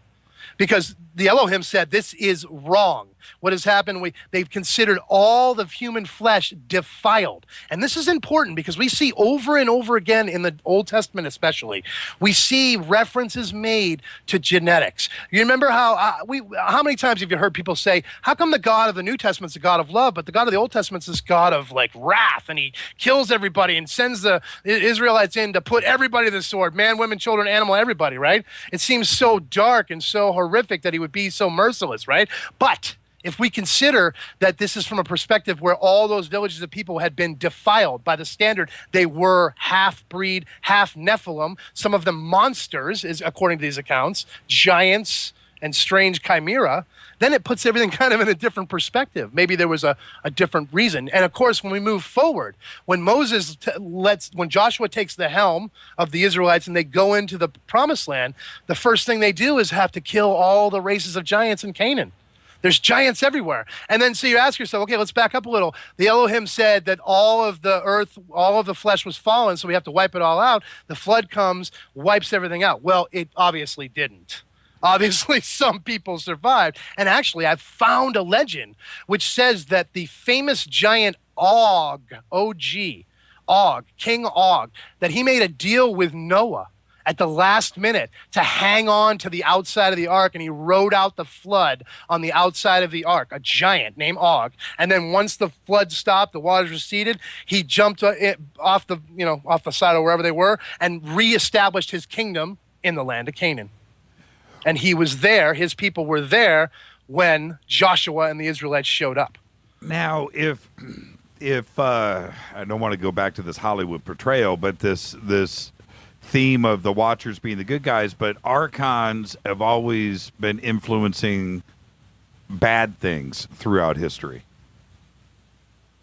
Well, once again, I would refer everyone back to the source. The Book of Enoch says that the Watchers, again, that's why the Watchers and the Nephilim would be synonymous with the Archons. Right. Because by this very definition, the Watchers are the fallen ones, and the Nephilim are their offsprings. And what they were engaged in was an agreement that was outside of God's will, or outside of the plan, the program the Elohim had in place. So and this is all according to one source, the Book of Enoch, but when you look at other books as well, extra biblical books like the Book of Jasher, the books of Jubilee, and the books of Noah, which only are fragments, by the way, they don't have complete works, you see this elaborate the outlining of an entire system of thought. Okay, so the fallen ones, they are doomed. They are bound for eternity, and that's what happens to them. First, they have to watch their offspring be killed. The Watchers do. They're killed by avenging angels sent by the Elohim. And then the ones that escape are killed in the flood, supposedly. But then the fallen ones themselves are bound for eternity. So their Nephilim are destroyed by sword or water. And the Book of Enoch tells us that the Nephilim are hybrid. They have divine nature. This is spelled out specifically in this ancient work, that they have divine nature and human mortality. Now, so that means they did not simply perish when the flood came or when they died at the sword, but their earthly bodies were destroyed. So their spirit beings, or their divine spirits, were not, because they were part mortal. So their spirits were trapped or bound on the earth in like a purgatorial type half-life. Their spirits, sharing a lineage absolutely with humans. They're kind of like a cousin to us, right? And so they are inexorably connected to our species, is what was being proposed right in the Book of Enoch. So these disembodied spirits fated to haunt and torment humanity throughout the ages. These are the evil spirits that we've heard so much about in all the legends and lore and myth and Grimm's fairy tales and all these things. Here's a source going all the way back to this ancient time, this time right at the end of the golden age of humanity. And we know it was the end of the golden age of humanity, right? Because we know that there's all these pyramids, ziggurats, structures and stuff that we can't even build today, but they were built at some other point, which presupposes we're in a state of devolution, not evolution in that sense. That these amazing structures that we can't seem to even reproduce today. But anyway, so the folklore and the legends speak of these evil spirits that cause destruction and despair wherever possible. And that goes right along with the legends of the Nephilim. In the Book of Enoch and all these extra biblical scriptures, they talk about how that's what they did, was cause just chaos, war. They eventually began eating people, and then they began eating themselves, cannibalism. They had no compunction about any of that. They had a taste for blood. They ate up everything, and you look across, even in the Native American cultures, there's a book out there called My Life with the Paiutes, which talks about the Paiute tribe from Nevada area, a Pyramid Lake region. Those Indians, they spoke of driving a tribe of giants into the caves and then burning them out and destroying them because they were eating people. They were running around eating everybody. And so they were monsters that they had to stop.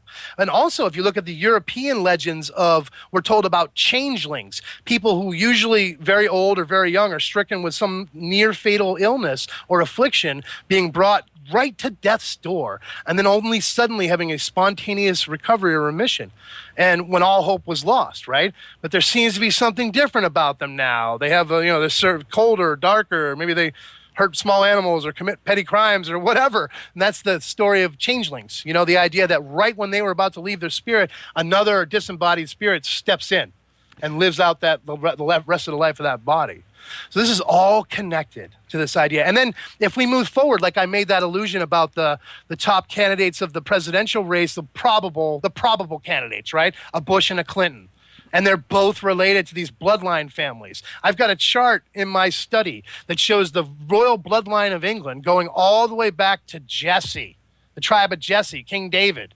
And all the families of Europe, all the bloodlines of all the families of Europe are all in this one giant family tree, and they're all connected and they're all related. Yeah, when you start looking at surnames and in-laws, and you start to figure out really quick how close that bloodline really is. It's just one step to the right or to the left. It goes back. I wanted to ask you a couple of quick questions. One, the Dead Sea Scrolls are getting ready to have a big exhibition out here in Los Angeles at one of the museums, and I'm going to go check it out. But How much of the Dead Sea Scrolls has been translated? Do you think it's 100%? I believe so. At this point, we have 100% translation. Now, is 100% released? That's another question. Yeah, that was my next question. How much of it are they holding back, and how much of it is the missing pages in the Book of Enoch? Right, and there's a huge problem here. Jimmy, there's a huge problem. The Dead Sea Scrolls and the Nag Hammadi Library represent Gnostic teachings. And here's the problem with Gnostic teachings. They existed at the same time as the first church of Christianity was forming, the early church fathers, right?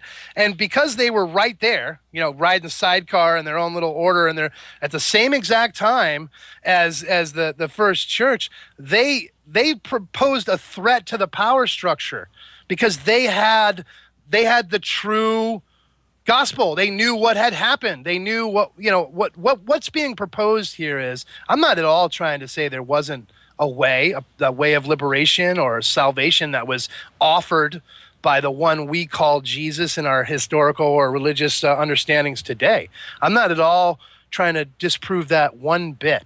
What I'm proposing to the listeners tonight is that there was in fact a religion or a spiritual system of liberation that was rooted in a messianic dynasty, a tradition that was carried on in a family that probably had all the characters that we know of, like John the Baptist, Jesus, James, Judah, all the other brothers of Jesus and sisters of Jesus, as they were called in every gospel, that they were all a real movement, a messianic revolutionary movement that caused great problems for the Roman Empire. And so, people don't realize the problem that was caused there. And not only that, but they were exporting this problem to other provinces, other Gentile provinces around the Mediterranean. So when Titus came in and destroyed the temple and took over, they had to basically, they had to wipe out any dissenting view, any teaching that would be contrary to what they were presenting as the official doctrine would have to be squashed. And that's exactly what happened for the first, 150, 200 years of Christian history, right, the first millennium. They were busily destroying anyone who knew of any other traditionals that was outside of the Roman church or the Roman Empire state religion at that point. So there was a competing way, a competing spirituality that was co-opted. And this is something that I find is a play used by the global elite right up to today. We have the same plays in effect. They do the same thing over and over again. And I would propose all through history, with the writing of the King James Bible, with the various times in which these great works have been reapplied, reprocessed, remodified, over and over again, reinforcing the same control paradigm. And every single time, it's the same idea. We put an elite group in the place of divine ordained power. We set up a priesthood to reinforce the authority of that, and then we provide a state religious belief system and approach to reality that everybody can get on board with. Why suppress, especially at going back to the first, why suppress the knowledge? Were they in possession of a knowledge that that either you and I could not handle, or were they told to suppress this knowledge to move forward? And also with that, why did Egypt fall with the possession of this knowledge? Why would Rome have fallen with the possession of this knowledge? And you can go back to ancient Greece too as well. Well, over and over again, I think each one of these great cultures of humanity were serving the elite and the state machine. So, there's only so long that you can maintain that stamina until you have to have some sort of reversal of fortune or upheaval. Something has to happen to shake things up and then reorganize and reestablish.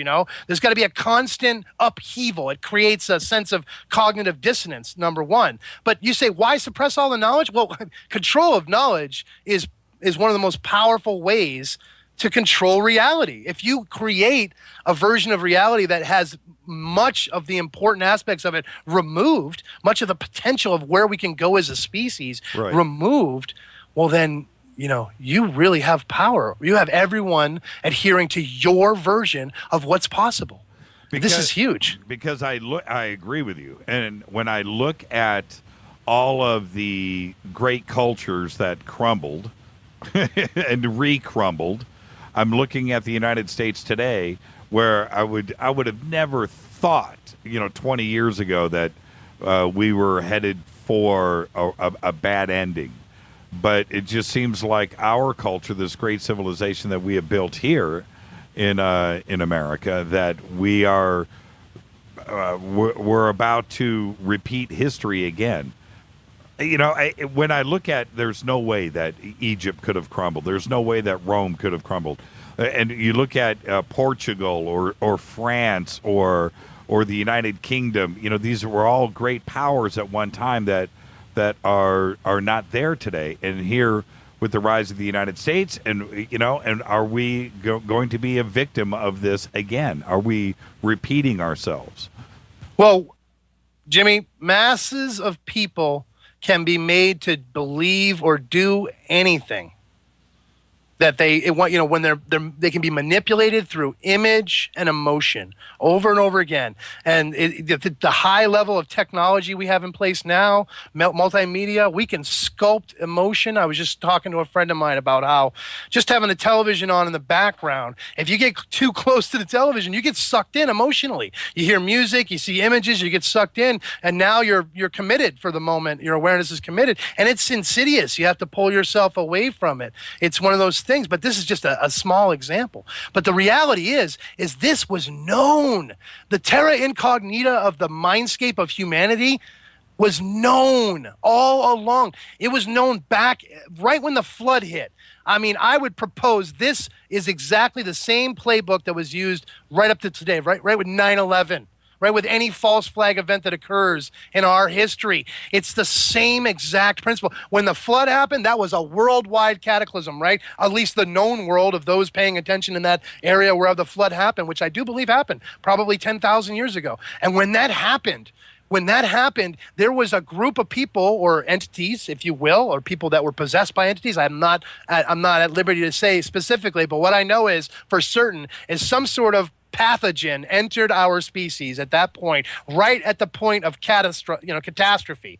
And we were ripe as a species to be harvested in that moment. We were ripe as a species to be led. And it's no coincidence and no wonder that all the great secret societies of the world today all use building tools, architectural tools, as their working tools in the symbolic aspects of their rituals and their ceremonies. Because who better to have on your side? Who would you want at the core of the learning and knowledge of the species or a people or a city-state than those who can rebuild, especially after a flood? It's the builders you want around you, right? And the funny thing is about that word builder or craftsman. In the ancient Greek, Koine Greek, which I studied in college, in the New Testament was written in Koine Greek, they refer to Jesus and Joseph as tektons, which is Greek for craftsman or builder.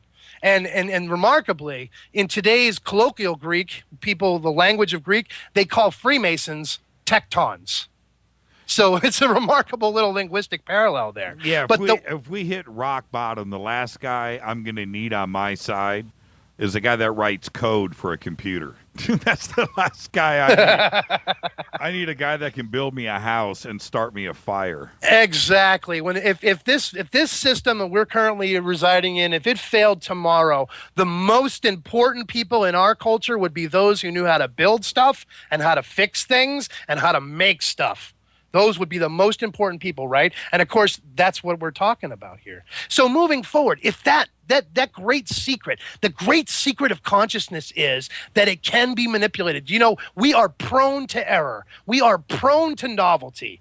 We will. I personally, I am a sucker for a pitch. You give me an impassioned sales pitch, I can't get to my wallet fast enough. I want to believe. You know what I mean? Right. I want. If you're that committed to your product or your cause that you're coming at me and you're giving me an impassioned pitch, I'm open to it, because I think all of us deep down want to believe in something great, in something amazing, in something, that's because we're prone to it, and they know that we're prone to shiny things. We can be distracted, and that's what's happened. I talked to Kathy O'Brien and Mark Phillips, who wrote Transformation of America, another groundbreaking book talking about shape-shifting aliens and reptilians and government monarch MK Ultra programs. Mark Phillips, her husband, Kathy O'Brien's husband, former MK Ultra handler, former, quote unquote, this is what we understand, right? They also wrote a book called Access Denied. I met him at the Free Your Mind conference in Philadelphia, and he told me point blank, he said, I've been to the caves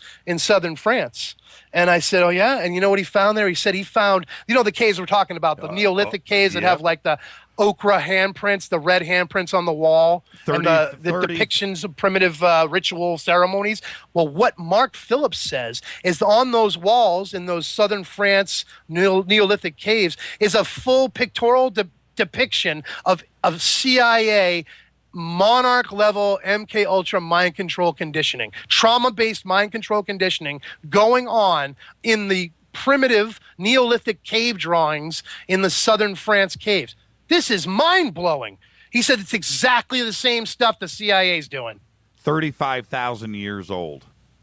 So what do we know about this, ladies and gentlemen? We know if that's the case, and we had a flood that happened just 10 or 15,000 years ago, well, that tells me that for tens of thousands of years before the flood in the golden age of humanity, they knew exactly how the terra incognita of the human mind worked. They had it mapped out, and they knew. When we look back at Sitchin's work or Bramley's work or Tompkins or Graham Hancock or any of the other writers who have done work at looking at the time of the antiquities, and we see over and over again these hybrid demigods who put themselves in positions like godlike kings over entire city-states. They set up a religion, they have a temple, they have avenues that they literally, we are told, are walking up and down these avenues. People are coming and sacrificing, worshiping them as gods over and over again. And even over here in Mesoamerica, we have the same thing. Quetzalcoatl, Viracocha, Kukulkan, they all come down out of the sky and they teach everybody 16-digit mathematical equations and how to build ziggurat pyramids.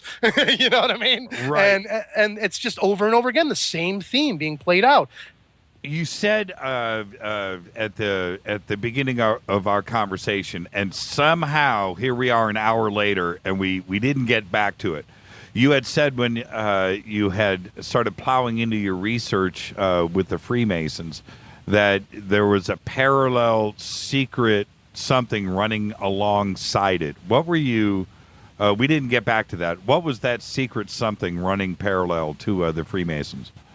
What I was saying is that there was, in fact, a secret tradition that runs parallel with Christianity and all the religions of the Bible, really.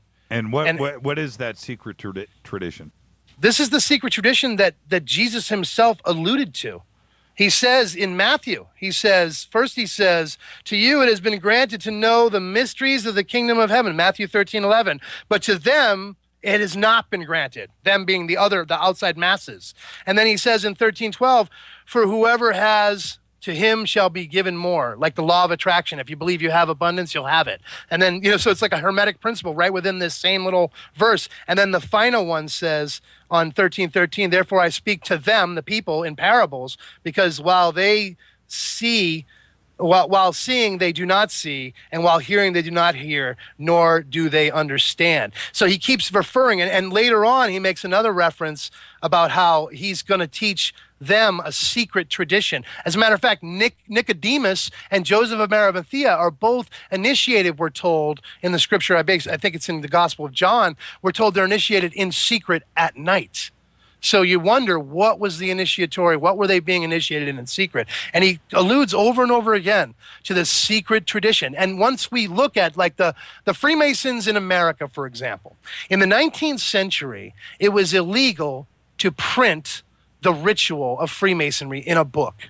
in the early 19th century, so in the 1800s, it was illegal. All you had was exposés out there, books that were printed by people who were revealing the secrets of Freemasonry, like William Morgan, who disappeared on September 11th, 1826, for printing the secrets, illustrations of Freemasonry, right? All the degrees up to the Knights Templar degree. Well, one way around this was companies rose up and they formed strange little side orders that didn't really exist, but it was the ritual of Freemasonry ciphered or encoded, and they called them, like one, for example, was called the Ancient Order of the Essenes. Yes. And this Ancient Order of the Essenes, from all that I can find, never really existed. But because of guys like Robert Burns, the famous Freemasonic poet, and even James Anderson, who wrote the first book that was published about Freemasonry in America, published by Benjamin Franklin, that was called Constitutions of Freemasonry. It was written by Reverend James Anderson in 1732. These books all alluded to the traditions of the Essenes and the Qumran monastery of having a 3-degree initiatory system that was based not only on the native Canaanite traditions, the tribal Canaanite traditions of the Holy Land, Levant, that whole region of Canaan and what we know as Jerusalem and that whole area, but also the traditions, ancient traditions, mystery traditions of the Egyptians brought by Moses, because he was an initiate of the priesthood of Egypt. And he brought the secrets into the tabernacle for the Jews, and they combined this all. In the Freemasonic ritual, you have 3 leaders that have to come together, the ones who are in charge of the building of the temple in Jerusalem. The 3 leaders are King Hiram, who is from Canaan, King Solomon, and then Hiram Abiff, who is the master builder. And the 3 of them come together, and each one of them possesses 1 syllable of the secret word of the true craft of Freemasonry at this time, in the ancient times. And that secret word was the name of God. Once again, remember what we heard about Enoch? Mm-hmm. It was a 3-syllable name of God. And so each one of them had the syllable. And the whole point of the Freemasonic ritual is the death of Hiram Abiff. The murder of Hiram Abiff means that he was gone, so the word was lost because he could not provide the 3rd syllable. King Hiram, King Solomon had it. Now, what we're alluding to here, I believe, is 3 different mystical traditions, mystery traditions, tribal and definitely ethnic, going back. Don't forget that the Israelites also blended their ritual and understanding with the Babylonians when they were taken into captivity there. And so all of it brought together, creating this hybrid new mystery tradition that was only known to a select few. And the builders of the temple, the whole point of Hiram Abiff being betrayed was because 3 craftsmen wanted the secret. They believed they were promised the secret, they were promised to advance, and they didn't want to wait till the temple was finished. So they demanded to know the secret. Hiram Abiff wouldn't give them the secret, so they murdered him. And then, of course, the whole ritual in the Freemasonic ceremony is so reminiscent of the crucifixion. And as a matter of fact, my studies have found that some of the traditions that were brought together when Freemasonry was first being formed in the British Isles were that of the Passion Play traditions in the northern English cities of York, where there was a tradition during the medieval times of the 12 Stations of the Cross being depicted in plays in the town square. This was the entertainment, was this depiction of the suffering of Christ, and his passion to the Golgotha.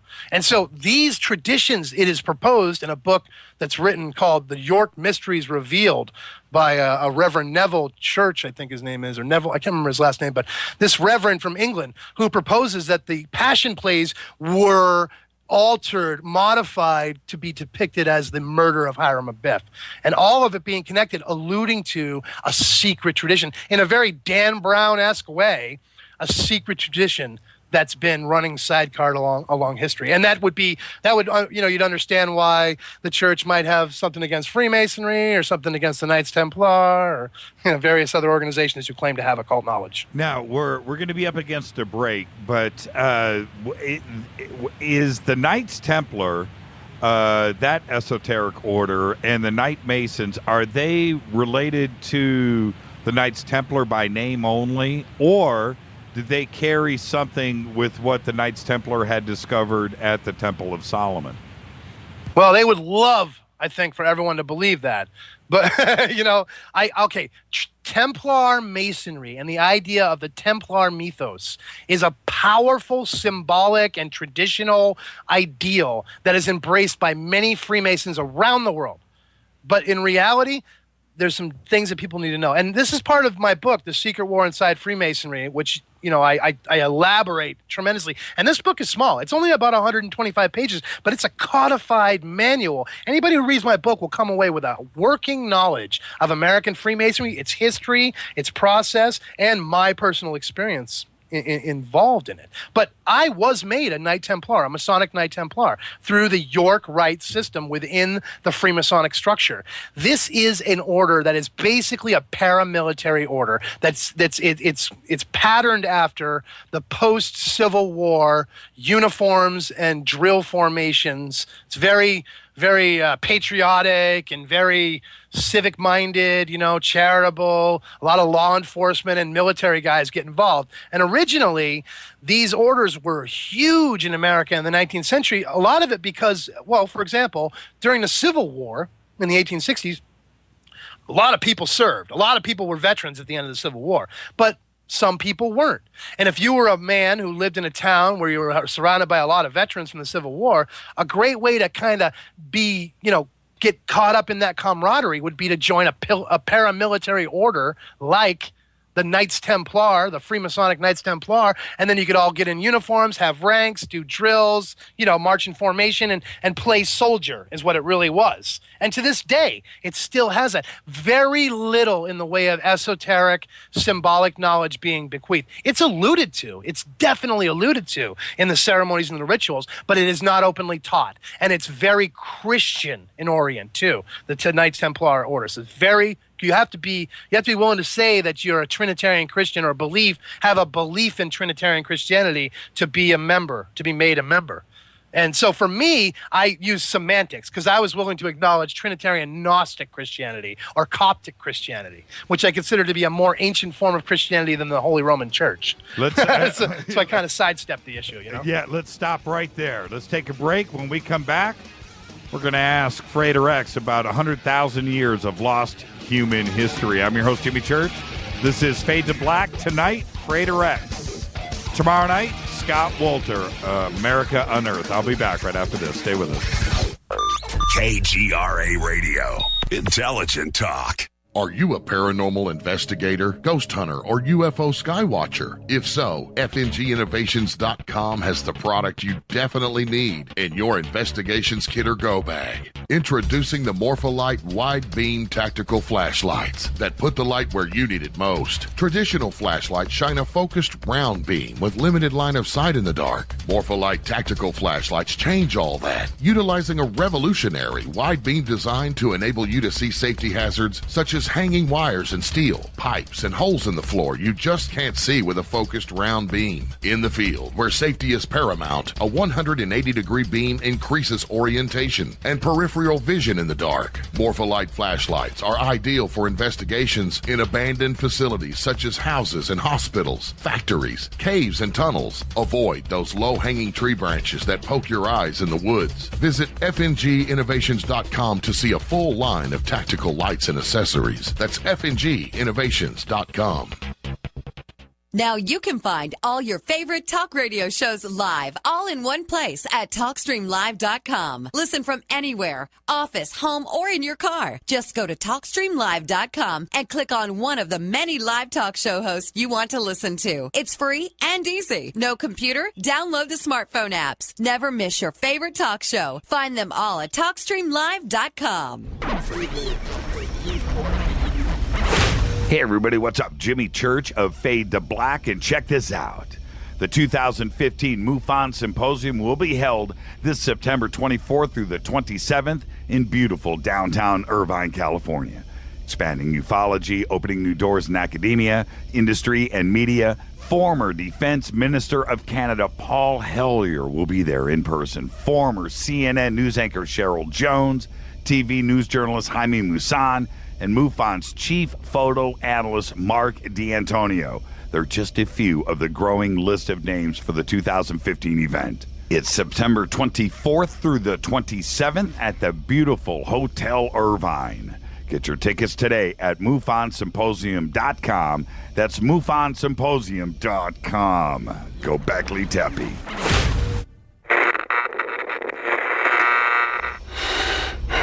You want to know a secret? I love ponies. I really love ponies. I'm serious. I couldn't stay sane without ponies to brush. Why fade to black? Because you never got that pony, damn it. This is Fade to Black with Jimmy Church on the Game Changer Radio Network and KGRA, the Global Radio Alliance.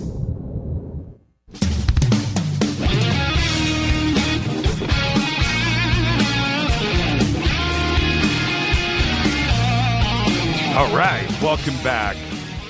Fade to Black, bespoke radio for the masses.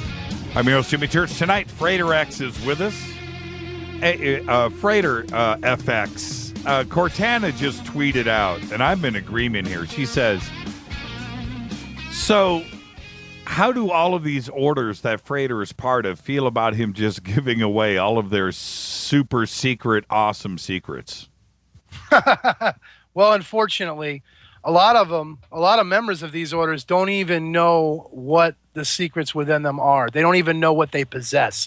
That's what I was getting to earlier when I alluded to the idea of a playbook in which counterfeit or substitutionary systems are put in place to kind of mislead everybody. You know, take them down these various rabbit holes or cul-de-sacs of information. And I propose in my book that orders like the Scottish Rite, which is not really a Freemasonic order, but it is affiliated with Freemasonry. And you have to be a Freemasonic, you have to be a Master Mason before you can become a member of the Scottish Rite. But they create elaborate systems of subterfuge or entrainment and captivation, which keeps their members caught up in almost like unsolvable riddles of symbolism and you know, different ideas about allegory and myth. So how do they feel about me?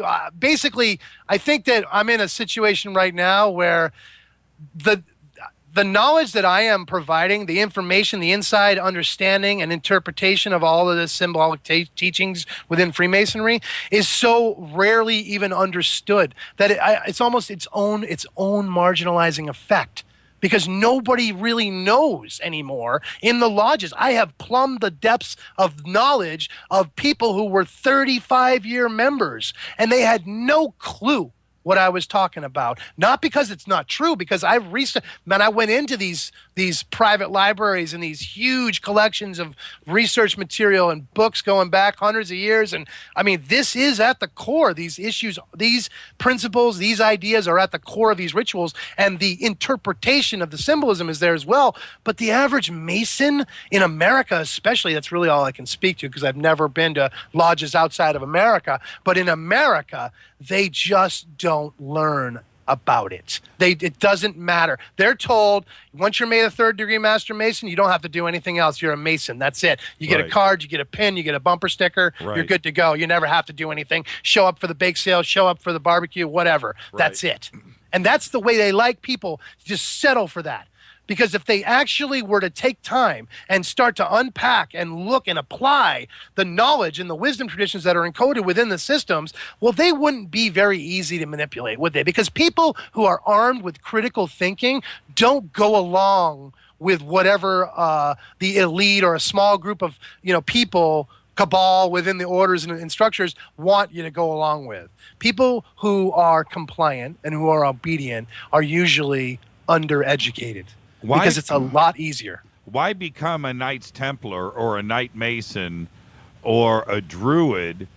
I mean, is there something else that you can get from another order that you don't get from the Freemasons? I mean, well, I had to know that. That's exactly why I joined all these. It was like I was reverse engineering. I was on a Dan Brown-like quest trying to connect the dots and see if this is, because I had this feeling that like all these principles were splintered across all these different systems and rituals and orders, that there was like this one big picture. If I could bring all these things together, because it turns out once you become a third degree Master Mason in a Blue Lodge in America, you now are eligible to join hundreds, some say thousands of different side orders, many of which you don't even know they exist until they tap you to join. So therefore, you don't know the rituals, you don't know the symbolism, you don't know what this order is really all about till after you join. Now, that right there is kind of outrageous, but this is what you have to go through in order to find out. I wanted to know. I had to get behind those doors, to get into that sanctum sanctorum, to get into the Holy of Holies, to find out what they possessed and whether or not they really cornered the market. Because what I suspected was they had this exploded version of the mystery traditions, the Western esoteric traditions sprout out across all these hundreds of different orders was the secret sort of blended in. And so by joining all these different orders, and some of them were invitational, very prestigious research bodies who invited me to join. So there's huge pressure socially within. If you don't join when they invite you, they probably won't ever invite you again. Right. So and a lot of guys waited 30 years to be asked to join the Masonic Rosicrucians. I was asked to join my second year or third year. Why? Because I came into this just like I'm coming into the Fade to Black studio tonight. I was both guns blazing, shotgun method. I'm just blowing up everything against the wall, and whatever sticks, let's talk about it, And a lot of people were freaked out by me in the lodges, especially those who considered themselves the smartest guys in the room. And here I come upsetting the apple cart. And I was literally taken aside by the leadership in the lodges in Massachusetts and told in no uncertain terms, specifically, and I read about this in my book, that if I kept up with my rhetoric and my questioning and what I was doing within the lodge system, that I would be targeted and destroyed. These were the words that were used. A couple of years ago, I was in the presence of a Knights Templar and a Freemason, older gentleman, and so I started quizzing him about it. And another friend of mine had said about this other person that he's also a Knights Templar. I was like, oh, really? Okay, I'm going to go talk to this guy. And let me cut to the chase. When I asked him about why he was a Freemason and a Knights Templar, he looked at me right in my eyes and said, business. Okay? And I said, well, yeah, but what about the secrets and what about the, and he said, no, it's not about that. It's just about us getting together and working out business connections. And that's what we do. And now I looked at that two ways, Frater. One, he was fully snowing me full of crap, right? Or two, he really believed what he was saying. I don't think that there was anything in the middle. Do you understand what I'm saying? Absolutely. And here's the thing that people need to understand, the great misconception, again, for people who are outside the system. Nobody would expect anybody to know about a thing if they're not involved. But I speak about this in my work often, there are 5 types of Masons that are talked about within the lodge system. It's a commonly known and referred to thing. 5 types of Masons. Each one of them is like the business guy, the guy that's joined the lodge just to have business contacts. Then there's the esoteric guy, the guy that's joined because he wants to know the secrets of the temple and the secrets of Freemasonry, right? Then and he wants to know like the symbolic secrets too, the esoteric stuff, the hidden meanings. Then there's the guy who's all about geometry or mathematics and, logic and reason, and he's the science guy. He wants to know about that aspect of it.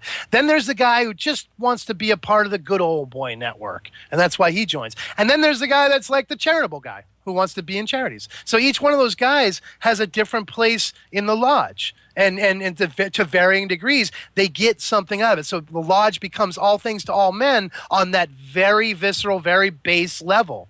Now, when you move forward into these different orders, it's a constant clearinghouse. It's a constant progressive clearinghouse. So you basically go into it, you show them how reliable you are. For the first 3 degrees, you learn the secrets of the Blue Lodge, and then if you you do that well and they think you have aptitude, they invite you to another order and you go through that, and you just keep kind of domino affecting across the various different orders until you find your little clique. Remember, there's millions of Masons and there's thousands of lodges all over the country and all over the world, but again, focusing mostly on America, because America has a unique Masonic history. Because at the end of the Revolution, America, which had been mostly an English Freemasonic system, mostly, it totally broke ties with England, in all ways, including the Grand Lodge, business, political, and Grand Lodge. Of course, we know there were some banking ties that weren't broken, but that's beside the point. The point being that, in fact, this was a unique animal that was born in the last days of the Revolution. And then moving forward from there, it developed into its own version of Freemasonry. So it really is, when I speak about Freemasonry, I'm speaking specifically about American Freemasonry, but I draw the roots of the progression, the history of it, back to British Isles and back to what we call the continental system of France and Germany. But again, moving forward from this, the fact that there's constantly an allusion to this rediscovery of that which has been lost. It's a theme that's constantly played. And you asked, so the part of that theme is, and many people have gotten this misunderstood when they're looking at the writings of famous Freemasonic speakers and representatives like Albert Pike, and various others. When they talk about there are secrets veiled within secrets, there are many meanings to the same exact symbol. The square and compass, for example, the square and compass means a different thing in each degree, and it's placed in a different way on the altar, on the Bible, in a lodge, depending on which degree you're in. And there's a teaching that goes along with each way that the same exact thing, the square and compasses, is set up on the altar. So as you're progressing through the degrees from first, second to third, you're gaining greater understanding and a new translation or a new decoding of the same symbol over and over again. That happens progressively throughout all the orders of Freemasonry. The further you go, the more that happens. It just keeps happening over and over again. You're constantly being told, well, now we're revealing to you this. It's the same thing you've already seen, but here's a new meaning. You see how easy that would be to cause confusion, especially for the uninitiated? If you're constantly stacking a meaning on top of meaning on top of meaning, you're creating a concentric, a space between meanings. So it's a breakdown, a cognitive dissonance that's occurring. It's a great way to control the information, to keep it marginalized.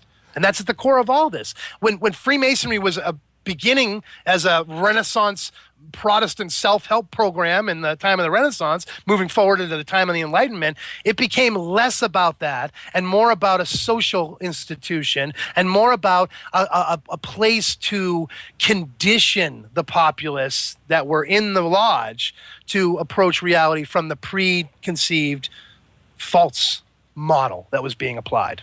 When I was talking to this gentleman a couple of years ago, probably asking the wrong questions, but I was, I was just wondering if I could get somewhere. Anyway, I flipped him my card and said, I'm interested. I'd like to. They never called, never contacted me. My feelings were hurt in a weird way, but the second side of it, I just thought, you know what, I'm not the guy that they would want infiltrating. I don't know. Maybe he looked into my background. I don't know. But they never contacted me. Do you find that strange? No, I don't find that strange, especially if was the context for you giving the card, was it like you wanted to talk to him, maybe come on the air kind of thing? Or was it just to be, socially networking? Yeah, I think that I was alluding to that, to the business side and also to the history. Sure. I think that, basically they may have, maybe they, and this is all speculation, maybe they were afraid because you are a public speaker. They did look into your background, did see that you're out there. And the fact of the matter is every Grand Lodge system in America, which is every state has their own Grand Lodge. Right. The only person that can speak on behalf of Freemasons, this is the law across the land. The only person who's legally allowed to speak for Freemasonry in each jurisdiction is the Grand Master alone, or a representative appointed directly by him to be a spokesperson for Freemasonry. So that means every other subordinate member of Freemasonry is really not qualified based on the laws and constitutions of Freemasonry to make public statements, but yet they do, over and over again, especially on mainstream media, the History Channel, Learning Channel, any of those typical shows that show the secrets of Freemasonry revealed or whatever. They're always speaking to the same token mouthpieces like S. Brent Morris, who wrote The Complete Idiot's Guide to Freemasonry, and Christopher Hodep, who wrote the Dummies, Freemasonry for Dummies book.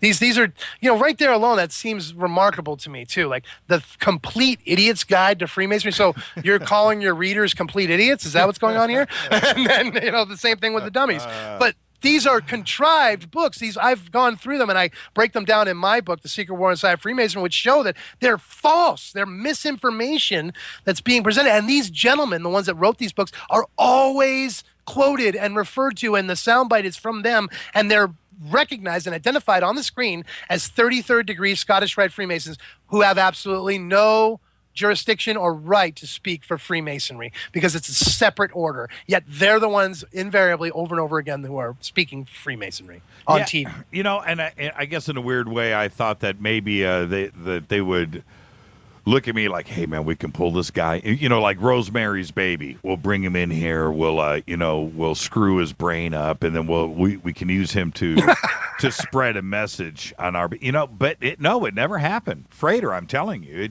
it was something. Maybe my feelings were hurt. I don't know. Oh, I'm sure they deemed you as a troublemaker. Potential troublemaker. They didn't want to, get into any of that with you. I mean, think about it. This is the thing.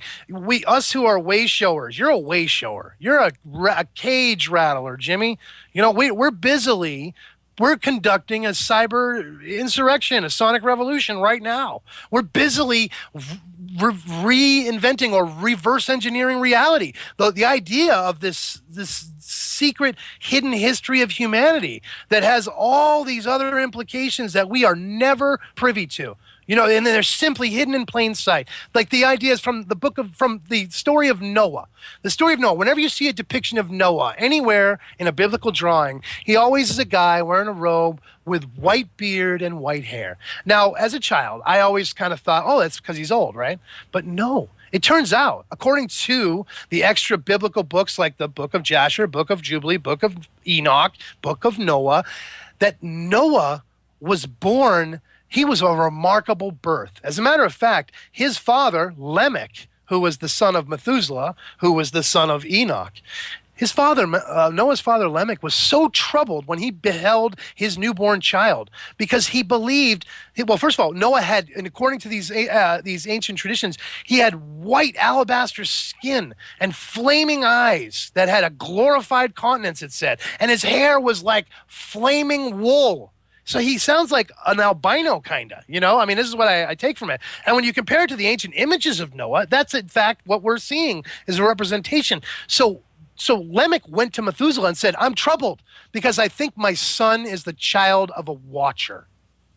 This was the problem, he said. So Methuselah said, or Lamech said, no. Methuselah said, don't worry, Lamech. I spoke to my father, Enoch, about this. We already knew this was coming. This has all been foreseen. It's all according to God's will. And you don't have to worry about it because Noah is an extremely important human. He will actually be the patriarch for humanity. Everyone will be descended from his bloodline. So don't worry about it. It's all according to plan. Well, I'm sorry, but the implications still remain. The implications of that remain clear to me that it almost sounds like a genetic manipulation, not unlike, for example, the story of John the Baptist's birth, the story of Jesus' birth in the Gospels, and various other stories of divine attributes, to Dionysus, to the Buddha, to Krishna, to all these other, icons of religion. Yeah, ancient Egypt. You can go right there, too, as well. I want to ask one direct question that I think we all fantasize about this.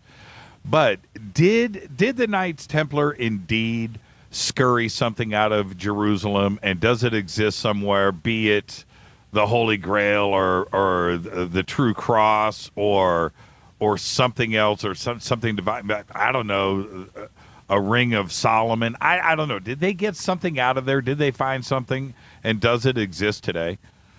Absolutely. They've definitely found the secrets. I believe they found the same secrets that made the Gnostics so dangerous. They were closely associated with some Islamic aesthetic sects of the area, like the hashish assassin cults, the Old Man on the Mountain cult. Yes. So they learned. Now, don't forget, the Muslims, unlike all of Christendom, they went into the Dark Ages as custodians of the great knowledge of the ancient world. They had all the writings of the Neoplatonists. They had Plato, Socrates, Aristotle. They had all the writings of the pagans like Marcus Aurelius and all the works that were forbidden, suppressed, and destroyed by the church during the Dark Ages. So when the Knights Templar went to the Holy Land and to the regions around, as a matter of fact, if you look at the work of Graham Hancock in The Sign and the Seal, he claims that the Knights Templar made it all the way to, guess where? Ethiopia, where they built a Christian church in Ethiopia out of a stone plateau. They built the entire thing out of one giant piece of rock. And that's remarkable because they were supposed to be there in 1200, 13th century or whatever. So just the fact that they were in those areas, if they went to Ethiopia, if they hung out with the Muslims, they gained access just by default, just by association. They would gain access because what self-respecting man of Islam wouldn't be readily available to enlighten a Templar on the truth and the other knowledge? Because right in the Quran, for example, it says that Jesus didn't die on the cross. So that's being supposed right in the Quran, which makes it a dangerous book to Christianity, of course, a dangerous book to the claims of the church. And here's the powerful thing. The Knights Templar as a holy order were completely exempt from the scrutiny of the magisterium and the Inquisition. They had their own priests, their own chaplains who were they were also a part of the order. So they were completely committed to just the Knights Templar. They gave their confession only to those chaplains, and they answered only directly to the Pope.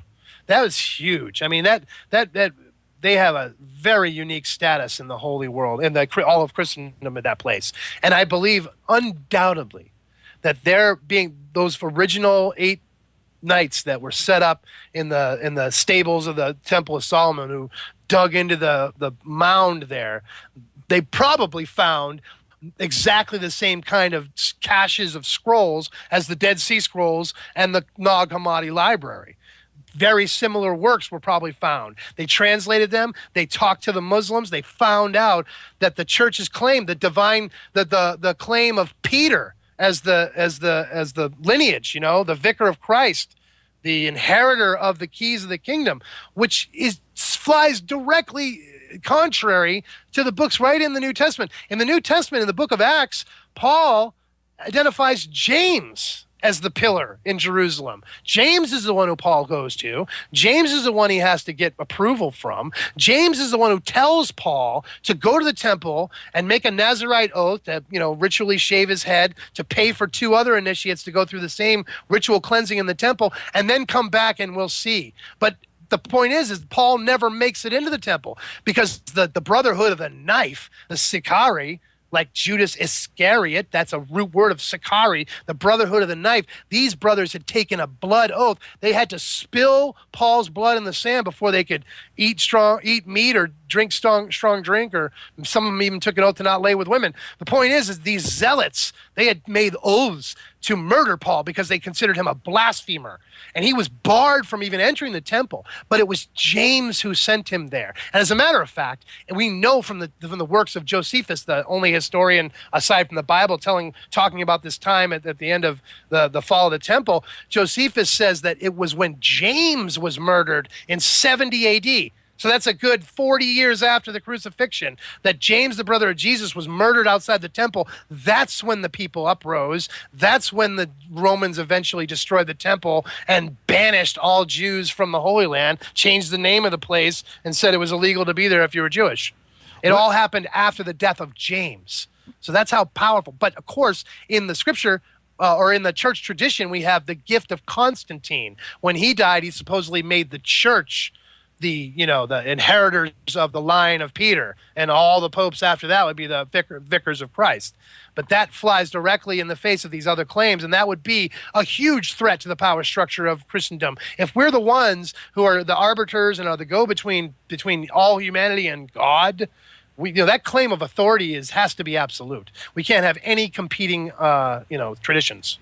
Do you think, we were just talking about Graham Hancock, do you think that the Ark of the Covenant is actually in the St. Mary of Zion Church in Axum? Over in Ethiopia? Yes. That's a huge question. I don't think so. But I do think that it might have gone there back in the day. According to that book, the Kebra Nagast, yes. Kebra Nagast, it says that Menelik, who was the son of Solomon and Queen of Sheba, according to the Kebra Nagast, the holy book of the Ethiopians, Solomon married Sheba. She stayed in Jerusalem. They had a baby named Menelik, who was raised in the court of Solomon in Jerusalem, but he was a black heir. And the royal priesthood of Jerusalem supposedly would not allow him to be the heir to the lion's throne of David, or the lion's throne of David, right? So what happens? Solomon, they tell Solomon, you have to send him back to his own kingdom in Sheba. He can be king there, So Solomon, according to the legend, says, okay, that's fine, but you have to send your sons with him to be his high priesthood. You have to send your sons with him to be his court, so they'll go with him. And so according to the legend, they agreed. They formed a huge caravan. They headed down the Nile or whatever towards Ethiopia. And what happened was halfway there, Menelik realized that those sons of the priesthood had stolen the ark. They had it with them in their procession to Ethiopia. And so according to the book, Menelik's beside himself. We have to take this back, and the priesthood's like, no, wait a second. It must be God willing it, because we'd be struck dead if we weren't supposed to have it, right? Right. So he must have willed us to steal this thing, and that's why we got it. And that's the tradition that says that it ended up in that St. Mary's Church in Ethiopia. But I think that at some point it was stolen out of there too. Yeah, because I think, you know why, and I agree with you. I mean, it's just got that little fence around it. There's no if it was indeed there, don't you think it would be like a fortress there's nothing protecting it. It's just a little building with a little red fence. Absolutely, and of course it is remarkable, though, isn't it, that the priesthood that actually attends the ark is this offshoot of Judaism. They are totally like Hasidic. They supposedly are what's the term, kosher, and they follow all the tenets that they're supposed to, all the purification rites in the Torah, and they're totally, it's crazy, but they're an Ethiopian offshoot of Judaism, and they're the ones that are tending to this, well, they call it a tobit, right? It's a facsimile of the ark. It's also a little bit smaller, I think, than the traditional. Well, plus, like each one of those priests is like gone blind and is like radiation sickness. Is that true? I don't know that part. Yeah. Well, maybe not. Maybe not. Sounds good though. This is Fade to Black. We never got to the 100,000 years of lost history. We'll do that when we come back. Frater X is our guest tonight. Good stuff tonight, Frater. We'll be back right after this.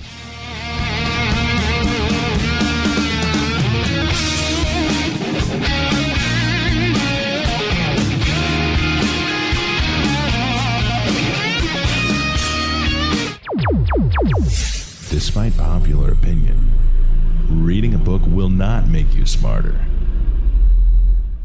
But listening to Jimmy Church will. Attention, all Fadernauts. Studio Dome has a special deal on their SD1 Bluetooth speaker. Just go to jimmychurchradio.com, click on their banner, enter the promo code Jimmy, and you get $40 off and free shipping on the SD1. It's voice activated, comes with a USB antenna, cables, and a carry bag. Never listen to your phone, tablet, or laptop speakers ever again. It's the only way to listen to Fade to Black. That's jimmychurchradio.com, Studio Dome banner, promo code Jimmy. Go Beckley Teppy. Erica, Brittany, Gabby, and you're listening to JimmyChurchRadio.com. It's not a lifestyle we chose. We were born this way. KGRARadio.com. Hey everybody, what's up? Jimmy Church of Fade to Black, and check this out. The 2015 MUFON Symposium will be held this September 24th through the 27th in beautiful downtown Irvine, California. Expanding ufology, opening new doors in academia, industry, and media. Former Defense Minister of Canada Paul Hellyer will be there in person. Former CNN news anchor Cheryl Jones, TV news journalist Jaime Maussan, and MUFON's chief photo analyst Mark D'Antonio. They're just a few of the growing list of names for the 2015 event. It's September 24th through the 27th at the beautiful Hotel Irvine. Get your tickets today at MUFONSymposium.com. That's MUFONSymposium.com. Go Beckley Tepe. This is KJCR at JimmyChurchRadio.com.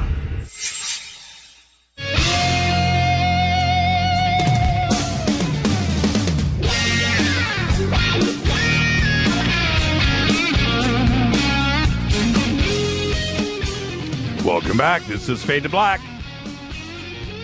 the Monday edition. Tonight, Frater X is with us. Tomorrow night, Scott Wolter will be here. America Unearthed.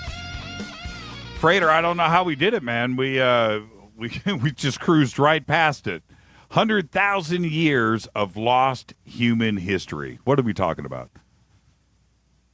Well, there's a book that was written several years ago by Colin Wilson, who I shared a birthday with. He's actually he's dead now, but he's written some amazing books. One of the books he wrote was called The Outsider, which is a study in think outside the box thinking and the individual and the psychic price that people pay.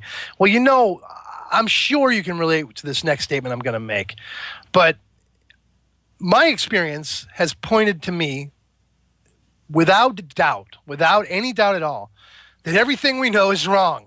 And everything we've been taught is contrary to what we would imagine. And one of the things we've been taught growing up is that the Neanderthals, for example, were these like Cro-Magnon, or were these like, brutish cavemen that had no learning, no culture, no whatever. Well, it turns out that there's a lot of evidence to the contrary. And this book by Colin Wilson called Atlantis and the Kingdom of the Neanderthals, 100,000 Years of Lost History, Lost Human History, in which he shows over and over again how he demonstrates that this idea has been transmitted through the ages by the various keepers of the Hermetic traditions, including the Templars and the Freemasons and other secret societies. Now, look at the work of Madame Blavatsky, Helena Petrovna Blavatsky, who wrote the Isis Unveiled and The Secret Doctrine. In these books and other books, like the Urantia book is another one, where these channeled works that describe these elaborate systems of history, pseudo or meta history, if you will, that spans greater time than what we've been told. And all you have to do is look around at all the leftover ancient civilization sites, like the Baalbek Plateau out in the Holy Land, in Lebanon, like the Göbekli Tepe, what is it called?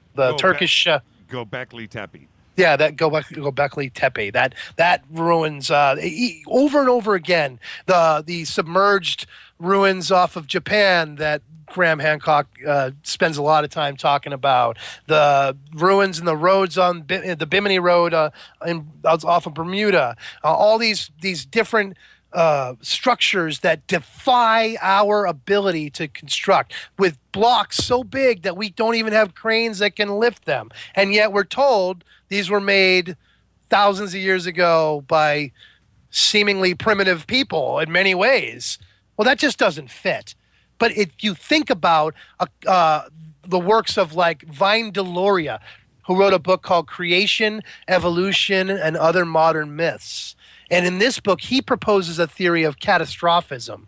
And he was an Oglala Sioux who was raised in Pine Ridge on the reservation, who studied the ancient oral traditions of all the native peoples of the Americas. And he also comparatively researched the work of Immanuel Velikovsky, who wrote Worlds in Collision, and another professor named Charles Hapgood, who wrote a book called Maps of the Ancient Sea Kings. And all these books talk about a longer tradition. What Vine Deloria proposes is that the oral traditions of the Hopi, the Paiutes, and several other tribes can verify these are unbroken human oral traditions going back 50,000 years, 75,000 years. Unbroken, ignored by mainstream scholarship, ignored by anthropological studies and archaeological studies for decades, completely marginalized. And we know the ruling paradigm in America has a set view of things that they're willing to admit.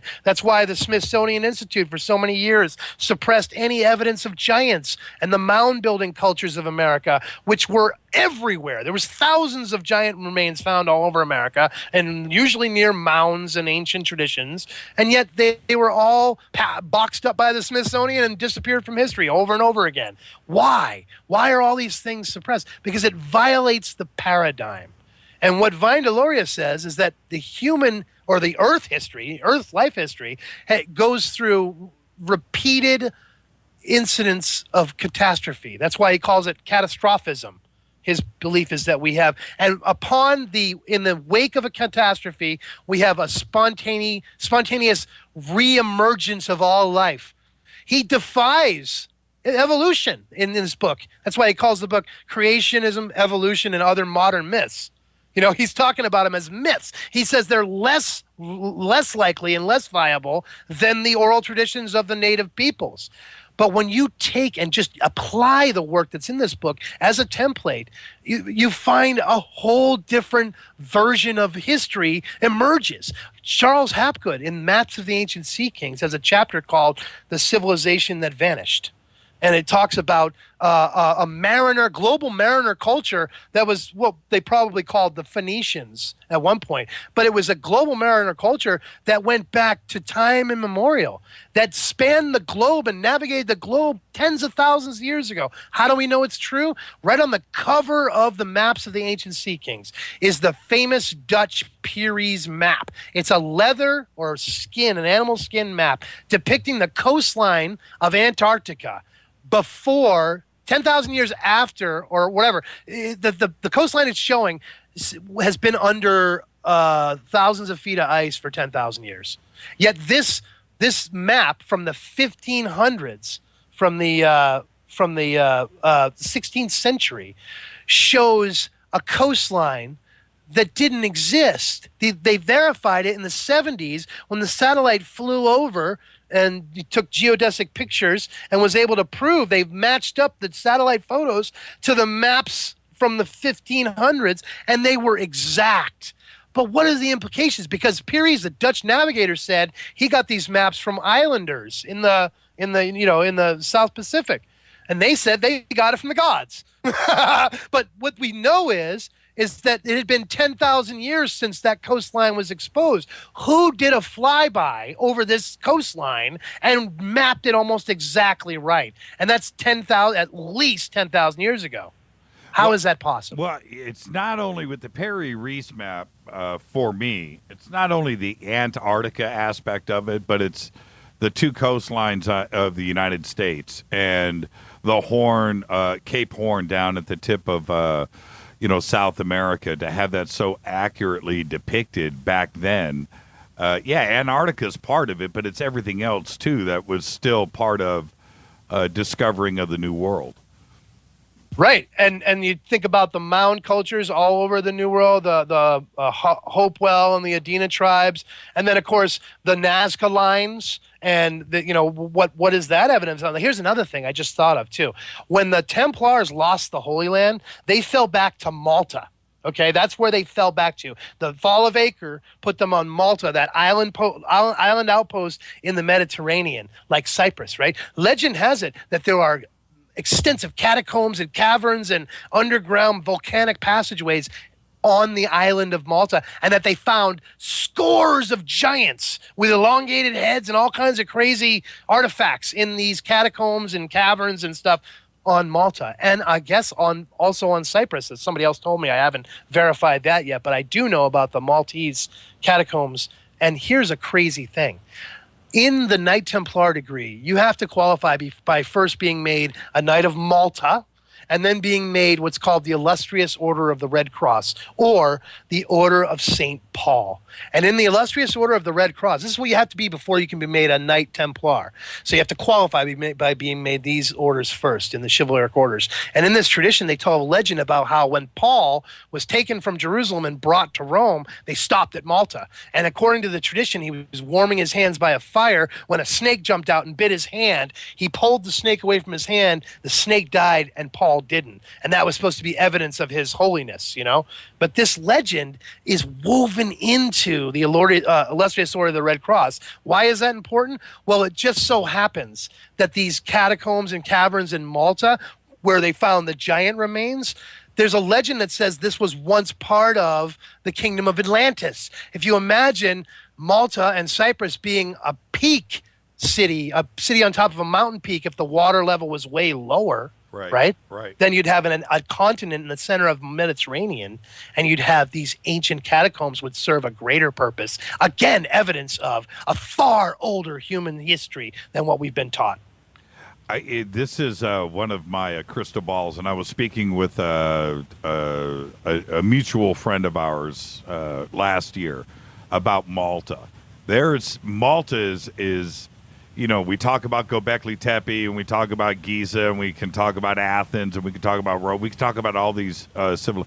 Malta is the keeper of secrets. I'm serious. We're going to find there. Malta is so friggin' old and is so isolated, and we know nothing about it. Totally. There's so much to tell, and it's not been told. It's been suppressed, and that's my point. Everything we know is wrong. The amount of knowledge we don't know fills up the Vatican Library, right? We know like 5% of human knowledge. They've sequestered the rest, which was another reason to find out what was really sequestered. And let me just say to all the people listening, all the Fadernauts out there listening, the Freemasons corner no market on wisdom and knowledge. It's contrary to what you would imagine. As a matter of fact, I've found everything they claim to possess outside of the lodge systems as well. So there's no need to give them any kind of preferential treatment or preferential status among the occult orders, because in my way of guessing and what I put forth in my book, they failed humanity. They were here to be stewards of knowledge. There's always an ebb and flow of human knowledge. Sometimes it's contracted and sequestered and cloistered away in monasteries or in secret orders, and during other times it's expanded and made available to everyone. And I believe we are in that time now, Jimmy, where all seekers deserve access to what they want to know. All truthers, all Fadernauts, all people out there, man, woman, young, old, any nationality, any religion, anyone who wants to know these things should be allowed to know, because it's our human birthright. And it's because we've been excluded from all this knowledge and wisdom that we have a world that we have today, which is so far out of balance. Who's the keeper? Who's the keeper today? I mean, where are the mystery school? If I needed to go there, who's got that knowledge? Somebody does.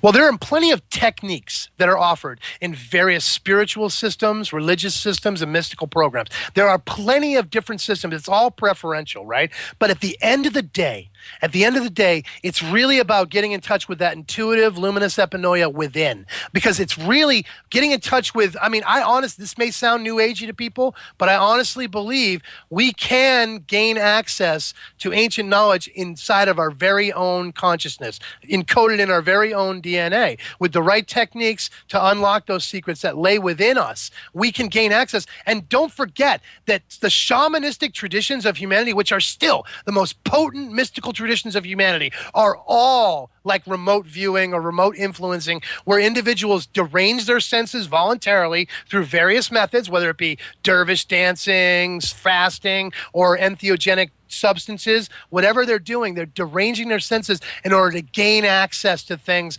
Where? Inside their own mind. We all possess access.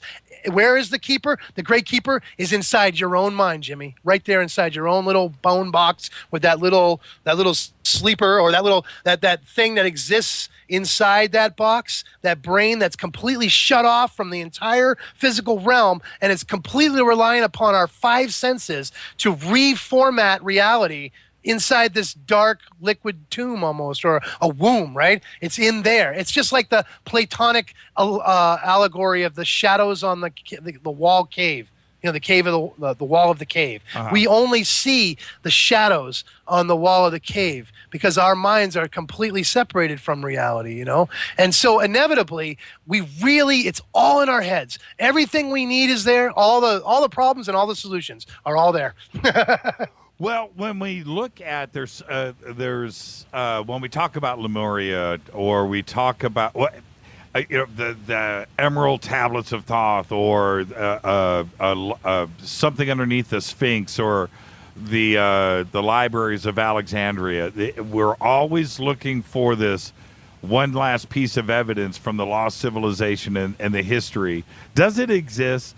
Is there a chamber? Or I'm speaking metaphorically, but is there a chamber underneath the Sphinx, or is there a secret library somewhere? Is it somewhere in South America?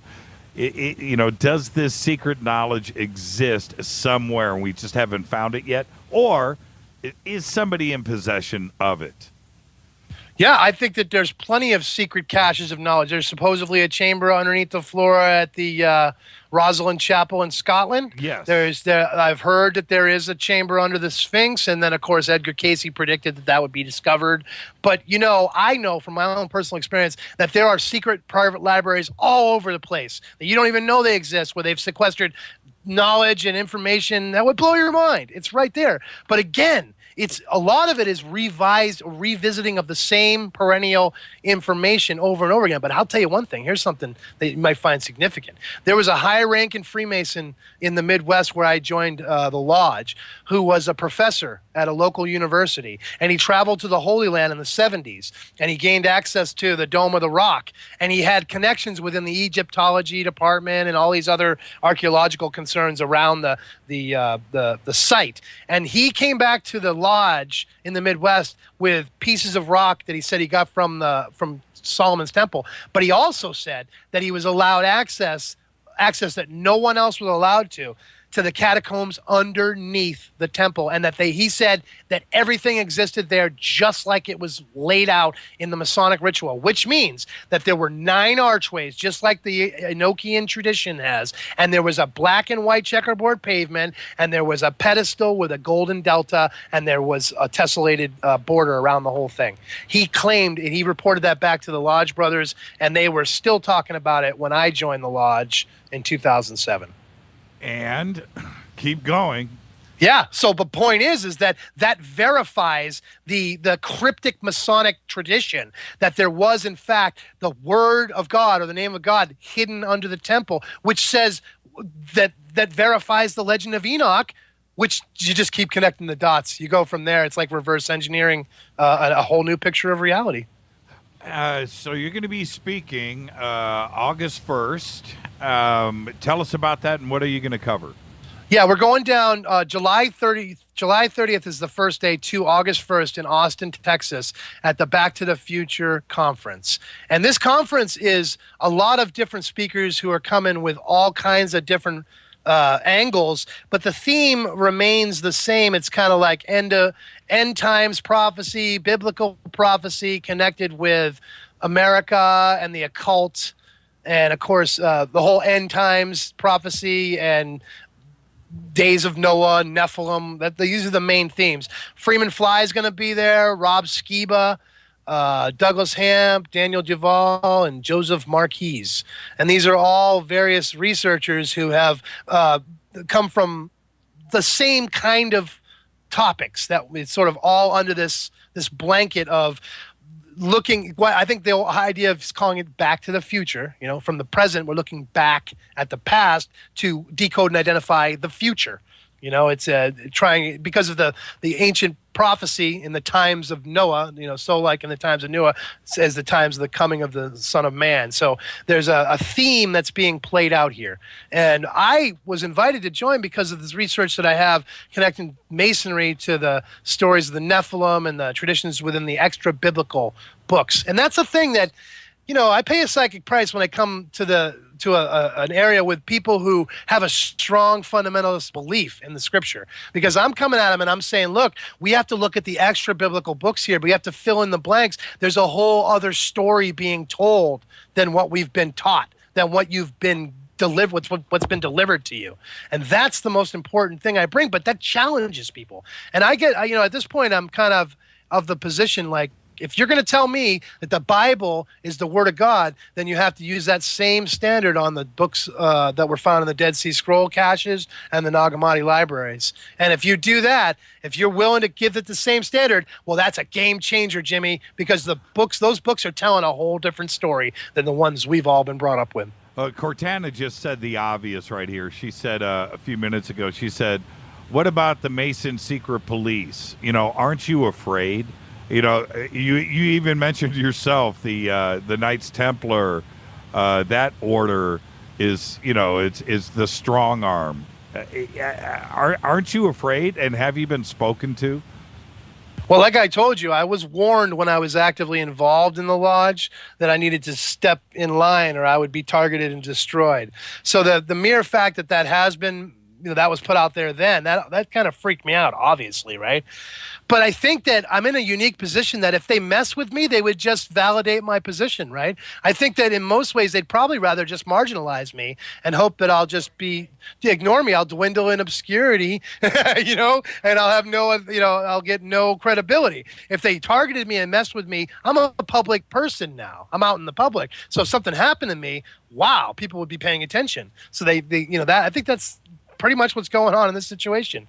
And also, like I said before, the way that I'm unpacking this, the way that I'm decoding this stuff is so original. It's so beyond what anybody else is saying. Even the Lodge brothers are befuddled by it and confounded by it because they don't even know for sure if I'm right. They haven't learned. They don't know. If you don't know a thing, there's a fearful place you're in if you're a fraud, right, Jimmy? If you're a fraud and you're pretending to be somebody in the know, boy, what scarier place are you if somebody plumbs the depth of your knowledge and exposes you as that fraud? Well, I hate to say it, but look at Bill Cooper. He spun around 180 degrees on a couple of things, but in the end, I hate to say it, man, but he was taken out. He quite simply was removed and silenced. And no matter how history is going to paint him, in the end, he's turning out to be right. More and more things that he said have come to pass. And he met a very, very tragic. I'm not speaking about you. I'm speaking about all of us in general that touch upon these topics. The mainstream is going to say, oh, they're nuts, they're crazy, they're this, they're that. But in the end, more and more of this stuff that we speak about tends to happen and comes to pass. Absolutely. I would advise everybody to go out and get my book if they want to know more about the secret war inside Freemason, which is an ideological struggle dealing with all this stuff, and over at middlechambermedia.com. Because this book that I have written, I have received absolutely no bad criticism, no bad press at all about this book. I have sold hundreds of copies worldwide already. And this book is a codified manual of the history of Freemasonry in America and a breakdown of the system and a breakdown of what's important in there. So I would recommend this to anybody who wants to understand these things. And if you're in the Austin area, come on over to that Back to the Future Con, too, on the 30th to the 4th to the 1st, because we're going to have an amazing event down there. I got to thank you for coming on, man. Keep rolling that rock uphill, Frater. Thank you, Jimmy. You too, buddy. Keep up the great work that you're doing because you're my hero, man. You're out there. You're every night. You're consistently bringing the same great work. You're coming forward. You're bringing all these great people out. We need to know these things. The website is Middle Chamber Media, Frater X, FX. Thank you so much, Frater. You have a great night, great weekend, and we'll be in touch. Thank you, Jimmy. Farewell, Fader Knots. Frater X. Man, if he dropped Fader Knot one more time in the show, we've got to get Frater a badge. We've got to get him a Fader Knot badge. Wow, what a show tonight. Thank you so much, Frater. And the one thing that I've always questioned that Frater was talking about all night tonight. And I really mean this. When you look at the lodges and the Egypt symbolism and all the symbolism that does go on there, they project back millennia. And a long time ago, there is something that is going on there, and it is hidden in plain sight when it comes to the Freemasons. There's something there, and they will tell you it's nothing. It's a good old boys club. We have a pancake breakfast every Sunday here, and we give back. But there's something else there, and I'm just going to leave it there. I'm going to get myself into some trouble, but I do want to thank Frater X. Tomorrow night on the show, right here, Scott Walter, America Unearthed, and he's got some stuff he's going to be talking about tomorrow night. And if you remember the last time that he was on, he said that there was a connection going back to the Mediterranean. We will be talking about that tomorrow night. I'm your host, Jimmy Church. Thank you, Frater X. Fade to Black's executive producers, Rita Kamarian. Shows produced by Hilton J. Palm and Mark D. Kovar. LJ3, Renee, Mark Dunbar, and Jonas. Announcers are Steve Harder, Gene Vito, and Mark D. Kovar. Fady by Dale. Webmaster is Method of Signaling. Want to thank Alex Mistretta and Steve Murillo for coming on earlier. The Trepang. Fade to Black is produced by KJCR for the Game Changer Network. Music is Doug Aldridge. Intro, Spaceboy, spaceboymusic.com. Syndication is by KGRA The Planets. Like I said, tomorrow night, Scott Walter. Follow us right now on Twitter at JChurchRadio. Email is Jimmy@JimmyChurchRadio.com. I'm your host, Jimmy Church. I want everybody to be safe. See ya.